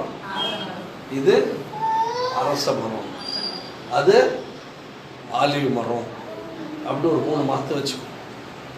இந்த 3 மரமும் ஒரு மரம் ஆசைப்பட்டுச்சான். என்னன்னு? நான் ஒரு பெரிய கப்பலாக ஆகுவேன், என்னை கொண்டு போறவன் என்ன செய்யணும்? ஒரு பெரிய கப்பலை செய்யணும்னு ஆசைப்பட்டுச்சான். இந்த மரம் ஆசைப்பட்டுச்சான், நான் நிறைய சொத்து வைக்கிற ஒரு நல்ல ஐஸ்வர்யம் உள்ள பாக்ஸா மாறணும், எனக்குள்ள தங்கம் பொண்ணு வெள்ளியெல்லாம் வைக்கிற பாக்ஸா மாறணும்னு ஆசைப்பட்டுச்சான். இந்த மரம் ஆசைப்பட்டுச்சான், என்னென்ன ஆசைப்பட்டுச்சான்? நான் ஒரு பெரிய அரண்மனை போயிட்டு அரண்மனை உச்சியில் இருக்கணும் அப்படின்னு ஆசைப்பட்டுச்சான். இது என்ன ஆசைப்பட்டுச்சு? கப்பலானுன்னு ஆசைப்பட்டுச்சு. இது என்ன ஆசைப்பட்டுச்சு? ஒரு பெரிய ஜுவல்லரி பாக்ஸா வாழணும்னு ஆசைப்பட்டுச்சு. இது என்ன ஆசைப்பட்டுச்சு? அரண்மனை உச்சியில அந்த என்ன வைக்கிறாங்க, கும்பாபிஷேகத்துக்கு இன்னொன்று வைப்பாங்க, என்னது? என்னம்மா? கலசம். அந்த கலசம் மாதிரி என்னை அழகா உருவாக்கி வைக்கணும்னு ஆசைப்பட்டுச்சு. ஆனா நடந்தது என்ன தெரியுமா? சொல்லிட்டே இருக்கும்போது 3 பேர் வந்தானா, 3 மரத்தையும் வெட்டி விட்டான். வெட்டி இதை கொண்டு போய் கடற்கரையில் போட்டு சின்ன போட்டா செய்துட்டான். என்னவா செய்துட்டானா? ரொம்ப சோகமாய் போச்சு. படுபாவி என்ன கப்பலா மாத்துமான்னு நினைச்சேன், என்னவா மாறிடுச்சு? சின்ன போட்டா மாறிடுச்சு. ஆண்டவரே அப்படின்னு சொல்லிச்சான். இது சொல்லிச்சான். இது என்ன பண்ணனா, ஜுவல்லரி பாக்ஸ் ஆகணும்னு நினைச்சால கொண்டு போய் மாடு வைக்க பொழுதுனால அந்த தொட்டியை உருவாக்கிட்டான். ஆடா பாவி, என்னடா இந்த நிலைமை ஆயிடுச்சு. இது துண்டா வெட்டி கொண்டு போய் இருட்டு ரூம்ல போட்டு விட்டான். கண்ணுல தனியா எப்படி இருக்கும்? திடீர்னு ஒரு நாள் இது கேட்டான், இறைவா எனக்கு ஒரு சின்ன போட்டாக்கிட்டு இறைவா அப்படின்னு பார்த்தா உலகத்தையே படைச்சவரு இந்த போட்ல நின்று பிரசங்கம் பண்ணாராம். ஐயோ, என்ன படைச்சவரே என் போட்ல நிக்கிறாரு, அது கூட என்ன வேணும்? கப்பலா உள்ள கூட பரவாயில்ல, என்ன படைச்சவரே என் மேல நிக்கிறாரு அப்படின்னு சொல்லி ரொம்ப சந்தோஷப்பட்டுச்சான் அந்த போட்டு. இது பார்த்துச்சான், ஐயோ என்ன வைக்க போற வச்சாங்களே, கடைசியில பார்த்தா அந்த வைக்க போற வச்சுட்டு அது மேல இந்த உலகத்தையே படைச்ச ஒரு குழந்தையா, ஜுவல்லரி பாக்ஸா ஆகணும்னு ஆசைப்பட்டு என்னல வந்து இறைச்சிட்டாரு, படுத்துட்டாரு. நான் ஜுவல்லரி பாக்ஸ் ஆகணும்னா கூட பரவாயில்ல, என்ன படைச்ச தெய்வம் குழந்தையா வந்து என் மேல இறைச்சிருக்காரு, படுத்துட்டாரேன்னு சந்தோஷப்பட்டான். இது ஐயோ ஆண்டவரே என்ன இருட்டில் போட்டியே அப்படின்னு சொன்னேன். திடீர்னு வந்தானா, டப்புனு இழுத்தானா, ஒரு சிலுவையை செய்தானா, கொண்டு போய் கொல்கதா மலையில நிக்க வச்சு இயேசு கிறிஸ்து ஆணி அடிக்கும் போது, இறைவா நான் கும்பாபிஷேகம் பண்ணணும்னு நினைச்சேன், உலகத்தையே படைச்ச நீ என் மேலேயே வந்து நின்று இறைவா, இதை விட எனக்கு என்ன சந்தோஷம் வேணும்னு சொல்லி இந்த மரம் சந்தோஷப்பட்டான். இதுல ஆசீர்வதிக்கப்பட்ட மரம் எதுங்க? மூணுமே. ஏன் தெரியுமா? இந்த மூணுக்குள்ளும் யார் வந்தது? இயேசு கிறிஸ்து. பிரியமானவர்களே, நீ எப்பொழுதும் சந்தோஷமா இருக்கணுமா? உன் வாழ்க்கையில பிரச்சனையா, துக்கமா, துயரமா, கவலைப்படாத. உனக்குள்ள இருக்கிற இயேசு கிறிஸ்து அவர் மாறாதவர், அவர் அழியாதவர். அவர் என்னைக்குமே என்ன செய்ய மாட்டாரு? மாற மாட்டாரு. உலகம் மாறிடும், ஆனா என்ன செய்யாது? மாறாது. இதை யார் தான் சுமந்தது? பவுல் சுமந்தார். அவர் சொல்றா பாருங்க, பிலிப்பியர் 2ஆம் அதிகாரம் 11 to 13 வரைக்கும் வாசித்து முடிச்சிருவோம். பிலிப்பியர் 2 11 to 13 வரைக்கும் வாசித்து முடிச்சிருவோம். வாசிங்க. அற்புதமான ஒரு வசனங்க, இதை யாரும் மறக்காதீங்க. பிலிப்பியர் 2 பிலிப்பியர் 4, Philippians chapter 4 verse 11 to 13. என் குறைச்சலில் நான் இப்படி சொல்லுகிறதில்லை, ஏனெனில் எந்த நிலைமையில் இருந்தாலும் மனரம்யமாய் இருக்க நான் என்ன செய்தேன்? கற்றுக்கொண்டேன். வாழ்ந்திருக்கவும் எனக்கு தெரியும், தாழ்ந்திருக்கவும் எனக்கு தெரியும், எவ்விடத்திலும் எல்லாவற்றிலும் திருப்தியா இருக்கவும், அடிமையா இருக்கவும், பரிபூர்ணம் அடையவும், குறைவுபடவும்.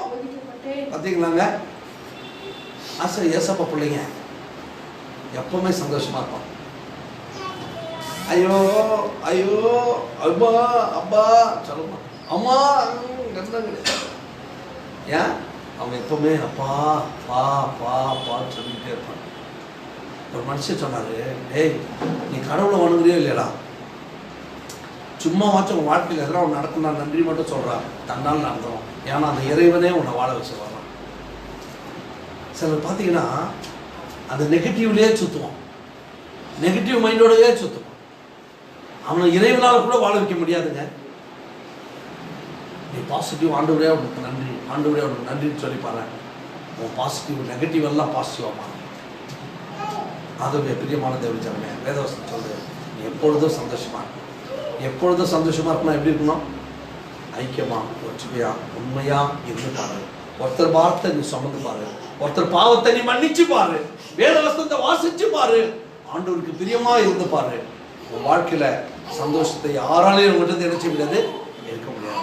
இது இல்லையே கவலைப்படாத, அது கூட நன்றி சொல்லு. இது இருக்குதுன்னு சொல்லி ரொம்ப சந்தோஷப்படுறாத, அது கூட நன்றி சொல்லு. நீ எல்லா சூழ்நிலையிலும் எப்படி இரு? மனரம்யமா இருக்க கற்றுக்கோ. வாழ்ந்தாலும் சந்தோஷப்படு, தாழ்ந்தாலும் சந்தோஷப்படு, நீ அடிமையா இருந்தாலும் சந்தோஷப்படு, நீ எஜமானா இருந்தாலும் சந்தோஷப்பட்டு பாரு. உனக்கு எல்லாம் பூரணமா வாழ்க்கையில் நிச்சயம் ஆண்டவர் அந்த வாக்கியத்தை கர்த்தர் நம்ம ஒவ்வொருவருக்கும் தந்து நம்மை வழி நடத்துவதாக. கர்த்தர் தாமே நம்ம ஒருவரை ஆசீர்வதிப்பார். இந்த நாளில கேட்ட நீங்கள் பிரியமானவனே, ஒன்று மொத்தம் மனசில் வச்சுக்கங்க, நான் என் ஆண்டவருக்குள்ள இருக்கிறேனா? என் ஆண்டவர் எனக்குள்ள இருக்கிறாரா? என் தெய்வம் எனக்குள்ள வாழ்றாரா? எனக்கு சந்தோஷம் இருக்குதா? நீ எங்கெல்லாம் போ, அங்க சந்தோஷம் இருக்குங்க. நீ எந்த இடத்துல நின்றாலும் சரிங்க, சந்தோஷம் இருக்கும். உன்னால ஒருத்தர் சந்தோஷப்படுறாங்கன்னா உனக்குள்ள யார் இருக்கிறா? உனக்குள்ள ஒருத்தர் இருந்தா தான் சந்தோஷத்தை நீ கொடுக்க முடியும். உனக்குள்ள இல்லைன்னா நீ சந்தோஷம் யாருக்கு நினைச்ச முடியாது, கொடுக்க முடியாது. என்னால யார் சந்தோஷப்படுறாங்களா? அப்ப எனக்குள்ள யார் இருக்கிறா? பிரியமானவரை, உன்னால ஒருத்தர் துக்கப்படுறாங்களா? உங்களுக்குள்ள யாரும் இல்லை. உன்னால நோவா? உனக்குள்ள. அதுவே நமக்குள்ள இருக்கிறவர் யார்? உண்மை உள்ளவர், அவர் உயர்ந்தவர், அவர் நம்மோடு கூட இருக்கிறார். நீங்க போய் பாருங்க, எங்க போனாலும் என்ன கிடைக்கும்? சந்தோஷம், மன அமைதி, நிம்மதி கர்த்தர் கொடுத்து உங்களோட நடத்துவார். அப்படிப்பட்டவங்களை பார்த்து ஆண்டவர் கேட்கிறாரு, அழகாய் நிற்கும் யார் இவர்கள்? ஆண்டவராக இயேசு கிறிஸ்து வரும்பொழுது அந்த பெரிய கூட்டத்தில் நம்ம நிற்போங்க. அப்போ ஆண்டவரை பார்த்து ஜனம் பாடுவாங்க, அழகாய் நிற்கும் யார்? 173வது பாடலை நம்ம அனைவரும் வேணும் என்று பாடுவோம். அழகாய் நிற்கும் யார்? நம்ம 183வது பாடலை நாம் பாடுவோம். அழகாய் நிற்கும் யாரிவர்கள், திரளாய் நிற்கும் யாரிவர்கள் என்ற பாடலை நாம் பாடுவோம். 173.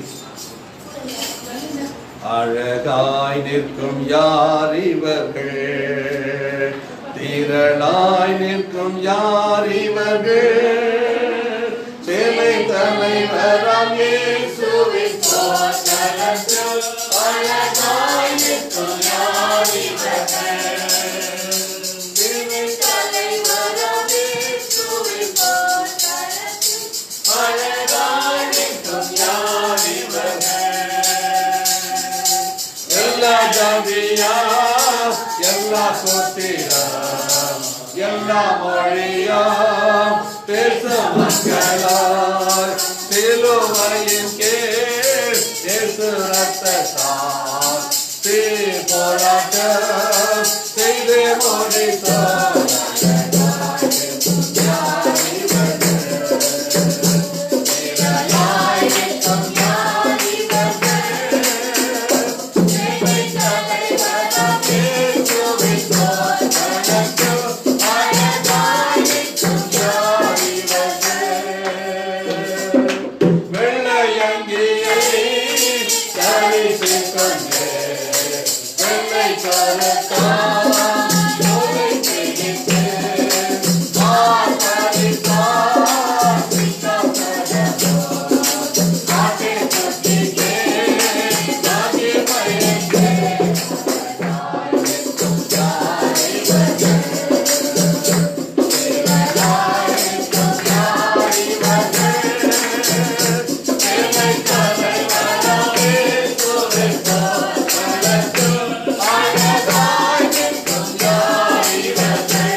பிரார்த்தனை வேண்டும் என்று சொல்கிறவர்கள் தயவு செய்து முன்வரும்படி நான் உங்களை அன்போடு கூட கேட்டுக்கொள்கிறேன்.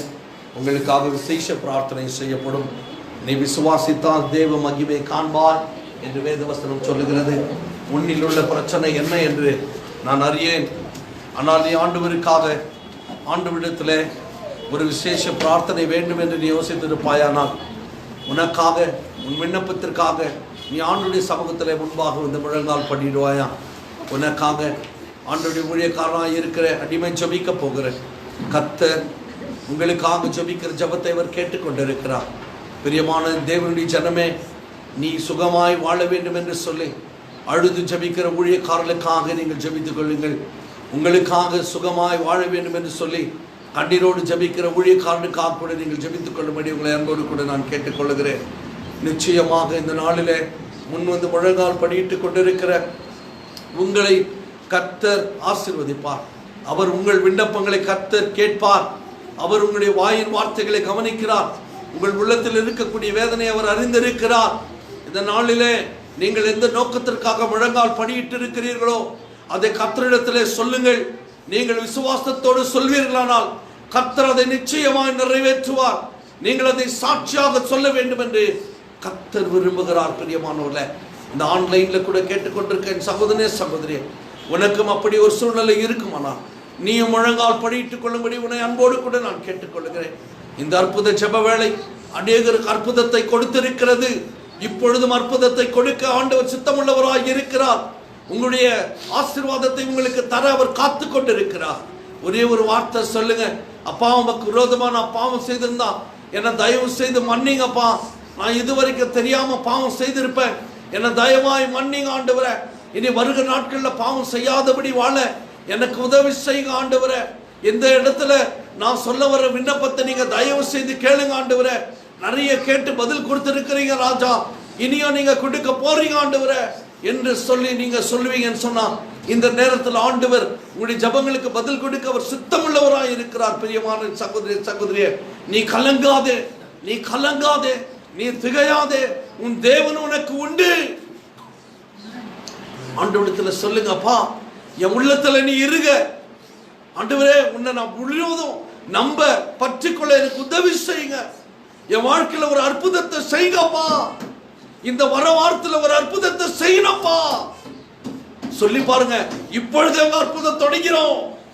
இப்பொழுது அவங்க அற்புதம் தொடங்கிருச்சு. பிரியமானவர்களே, நம்ம ஜபிக்கிற ஜபத்துக்கு உடனே பதில் கொடுக்கிற தேவன் நமக்கு உண்டு. நம் பாவங்களை நாம் அறிக்கையிடுவோமா? ஆண்டவரே என் பாவத்தை மன்னியும், அப்பா என் பாவத்தை மன்னியும், ஆண்டவரே என் பாவத்தை மன்னியும் என்று சொல்லி நம்முடைய பாவங்களை நாம் அறிக்கையிடுவோமா? நம்முடைய பாவங்களை நாம் அறிக்கையிட்டால் நம்முடைய பாவங்கள் எல்லாவற்றையும் அவர் அகற்றி நம்முடைய வேண்டுதலை கேட்டு நமக்கு பதில் கொடுக்க அவர் சித்தமுள்ளவராக இருக்கிறார். நம்மை ஒப்பு கொடுத்து நாம் ஜெபம் செய்வோம். எங்களை நேசிக்கிற கர்த்தாவே, உன்னுடைய நாமத்திற்கு நன்றி ராஜா. இந்த வேளையிலுமாய் கூட கர்த்தாவே எங்களை தாழ்த்துகிறோம் ஐயா. உம்முடைய வார்த்தைகள் மூலமாக நீர் எங்களோடு கூட பேசினீர் அப்பா. உமக்குள்ள நாங்கள் எப்படி மகிழ்ச்சியா இருப்பது என்று கற்றுக் கொடுத்தீர் ஆண்டவரே. அப்பா, நாங்கள் யாருடைய பாவத்தையாச்சும் மன்னிக்காம ஒருவேளை எங்க கொடூர தன்மை உள்ளவர்களா நாங்கள் இருந்தா தயவு செய்து சுவாமி இதை எடுத்து போட்டு நாங்கள் மன்னித்து மறந்து வாழக்கூடிய மனப்பக்குவத்தை எங்களுக்கு தாங்க ஆண்டவரே. ஆண்டவரே, நாங்கள் யாருடைய பாரத்தையாச்சும் சுமக்காம போயிருந்தா இனி வர நாட்களில் ஒருத்தருடைய பாரத்தை நாங்கள் சுமக்கிறவர்களா எங்களை மாற்றுங்க ஆண்டவரே. அப்பா, நாங்கள் வேத வசனத்தை வாசிச்சு இதுவரைக்கும் நாங்கள் அதுக்கு கீழ்ப்படியாமல் இருந்தா வர நாட்கள் அதை படிச்சு கீழ்ப்படிபடியா எங்களுடைய இருதயத்தை திறந்தல்ல ஆண்டவரே. லிதியாவின் இருதயத்தை திறந்தவர் எங்களுடைய இருதயத்தை திறக்கும்படிக்கா ஜெபிக்கிறோம் ஐயா. தகப்பனே, உமக்கு விரோதமாய் நாங்கள் பாவம் செய்திருந்தால் எங்களை தயவாய் நீர் மன்னித்து ஆண்டவரே. இதோ எங்களுடைய விண்ணப்பங்களுடைய சமூகத்தில் கொடுக்கிறோம் ஐயா. முழங்கால் பண்ணிட்டு இருக்க பிள்ளைகளுடைய எல்லா விண்ணப்பங்களும் சமூகத்தில் வைக்கிறோம் ஆண்டவரே. இதோ அடியேன் உடனே அவங்களுடைய முகத்தை பார்க்கிறேன். ஆனால் நீர் அவருடைய உள்ளங்களை பார்க்கிறீர், அவருடைய வேண்டுதல்களை அறிந்திருக்கிறீர், அவருடைய பிரச்சனைகளை அறிந்திருக்கிறீர், அவருடைய தேவைகளை அறிந்திருக்கிறீர். கர்த்தர் தாமே அவருடைய பிரச்சனைகளுக்கு ஒரு முடிவையும் அவருடைய தேவைகளுக்கு ஒரு முடிவையும் கொடுக்க வேண்டிக்கா ஜெபிக்கிற கர்த்தாவே, அவருடைய கிருபையும் இரக்கமும் தயவும் கருணையும் இந்த இருக்கிற எல்லா பிள்ளைகளோடு கூட இருக்கட்டும். எவைகளை எண்ணி அவர்கள் வாழ்ந்து கொண்டிருக்கிறார்களோ, எவைகளை எண்ணி அவர்கள் கேட்டுக்கொண்டிருக்கிறார்களோ அதை நிறைவேற்றி தரும்படி காட்சிக்கிறேன். ஒருவேளை இந்த இருக்கிறவங்களிடத்தில் யார் இடத்திலாச்சும் ஆண்டவரே பயம், அழுத்தம், மன அழுத்தம் இருக்குமானால் இயேசுவின் நாமத்தில் அது எடுத்து போடும்படி காட்சிக்கிறேன். கடன் பிரச்சனையோடு இருப்பார்களானால் கர்த்தர் அதற்கு ஒரு முடிவை உண்டு பண்ணும்படி காட்சிக்கிறேன். ஒருவேளை ஆண்டவரே மனமாற்றம் இல்லாமல் இருந்தா அதுக்கு ஒரு மனமாற்றத்தை தரும்படி காட்சிக்கிறேன். வியாதியோடு ஒருவேளை வந்திருப்பார்களானால் கர்த்தர்களை தொட்டு குணமாக்கும்படி காட்சிக்கிறேன். ஏதாச்சும் ஒரு போராட்டத்தோடு வந்திருப்பார்களானால் கர்த்தர் அந்த போராட்டத்தை எழுதுபடும்படி காட்சிக்கிறேன். குடும்பத்துல தொல்லை, குடும்பத்துல கலக்கம், குடும்பத்துல கலகம், குடும்பத்துல சண்டை என்று இருக்குமானால் கர்த்தர் அவைகள் எல்லாம் சேர்த்து போடும்படி காட்சிக்கிறேன் ஐயா. தகப்பனே, ஆன்லைன்ல கூட இன்னும் இந்த இடத்துல கூட ஆண்டவரே தன்னுடைய விண்ணப்பங்களை சொல்லிக் கொண்டிருக்க ஒவ்வொரு பிள்ளைகளுடைய விண்ணப்பங்களை கர்த்தர் கேட்பீராக. அப்படி கேட்டு நீர் பதில் கொடுக்கிறதற்காக உமக்கு நன்றி தகப்பனே. நீர் பதில் கொடுக்கிறதற்காக உமக்கு நன்றி ராஜா. என் தகப்பனே, எங்களை தொடர்ந்து வழி நடத்தும். நீரே எங்களை வழி நடத்தி ஆசீர்வதிக்கிறவர், வாழ வைக்கிறவர், வழிகாட்டுகிறவர். எங்களை வழி நடத்தி பலப்படுத்தி ஸ்திரப்படுத்தி திடப்படுத்தி உடைய ராஜ்யத்துக்கு நேராக எங்களை நடத்துகிறதற்காக உமக்கு நன்றி. துதி கன மகிமை ஒருவருக்கே சொந்தம். இயேசுவின் திருநாமத்தில் வேண்டிக் கொள்கிறோம் எங்கள் ஜீவனுள்ள நல்ல தகப்பனே. ஆமென். ஆத்துமாவே கர்த்தரை ஸ்தோத்திரி, என்னுள்ளவே அவருடைய பரிசுத்த நாமத்தை ஸ்தோத்திரி. ஆத்துமாவே கர்த்தரை ஸ்தோத்திரி, கர்த்தர் செய்த சகல உபகாரங்களை மறவாதே. ஆமென். நம்முடைய கர்த்தராகிய இயேசு கிறிஸ்துவின் கிருபை, தேவனாகிய கர்த்தருடைய அன்பு, பரிசுத்த ஆவியானுடைய அன்பின் ஐக்கியமும் சிநேகமும் வழி நடத்தணும், பராமரிப்பும் பாதுகாக்கணும். நம்முடைய பிள்ளைகளாகிய நம்ம ஒவ்வொருவரோடும் ஏறிட்டு தந்த விண்ணப்பங்களோடும் அதில் வெற்றியோடும் இன்றும் என்றும் என்றென்றும் தேவன் நம்மோடு கூட இருந்து நம்மை வழி நடத்தி காப்பாராக. ஆமென், ஆமென், ஆமென். ஆசீர்வாதத்தோடே அடியாரே அனுப்போம், வார்த்தையே நாம் அப்பத்தாலே போஷித்து வாழப்போம். இப்போதும் தேடி வந்து மனதார போற்றினோம், நித்திய வாழ்வை கழித்து உம்மை வாழ்த்தி தொழுவோம். ஆமென்.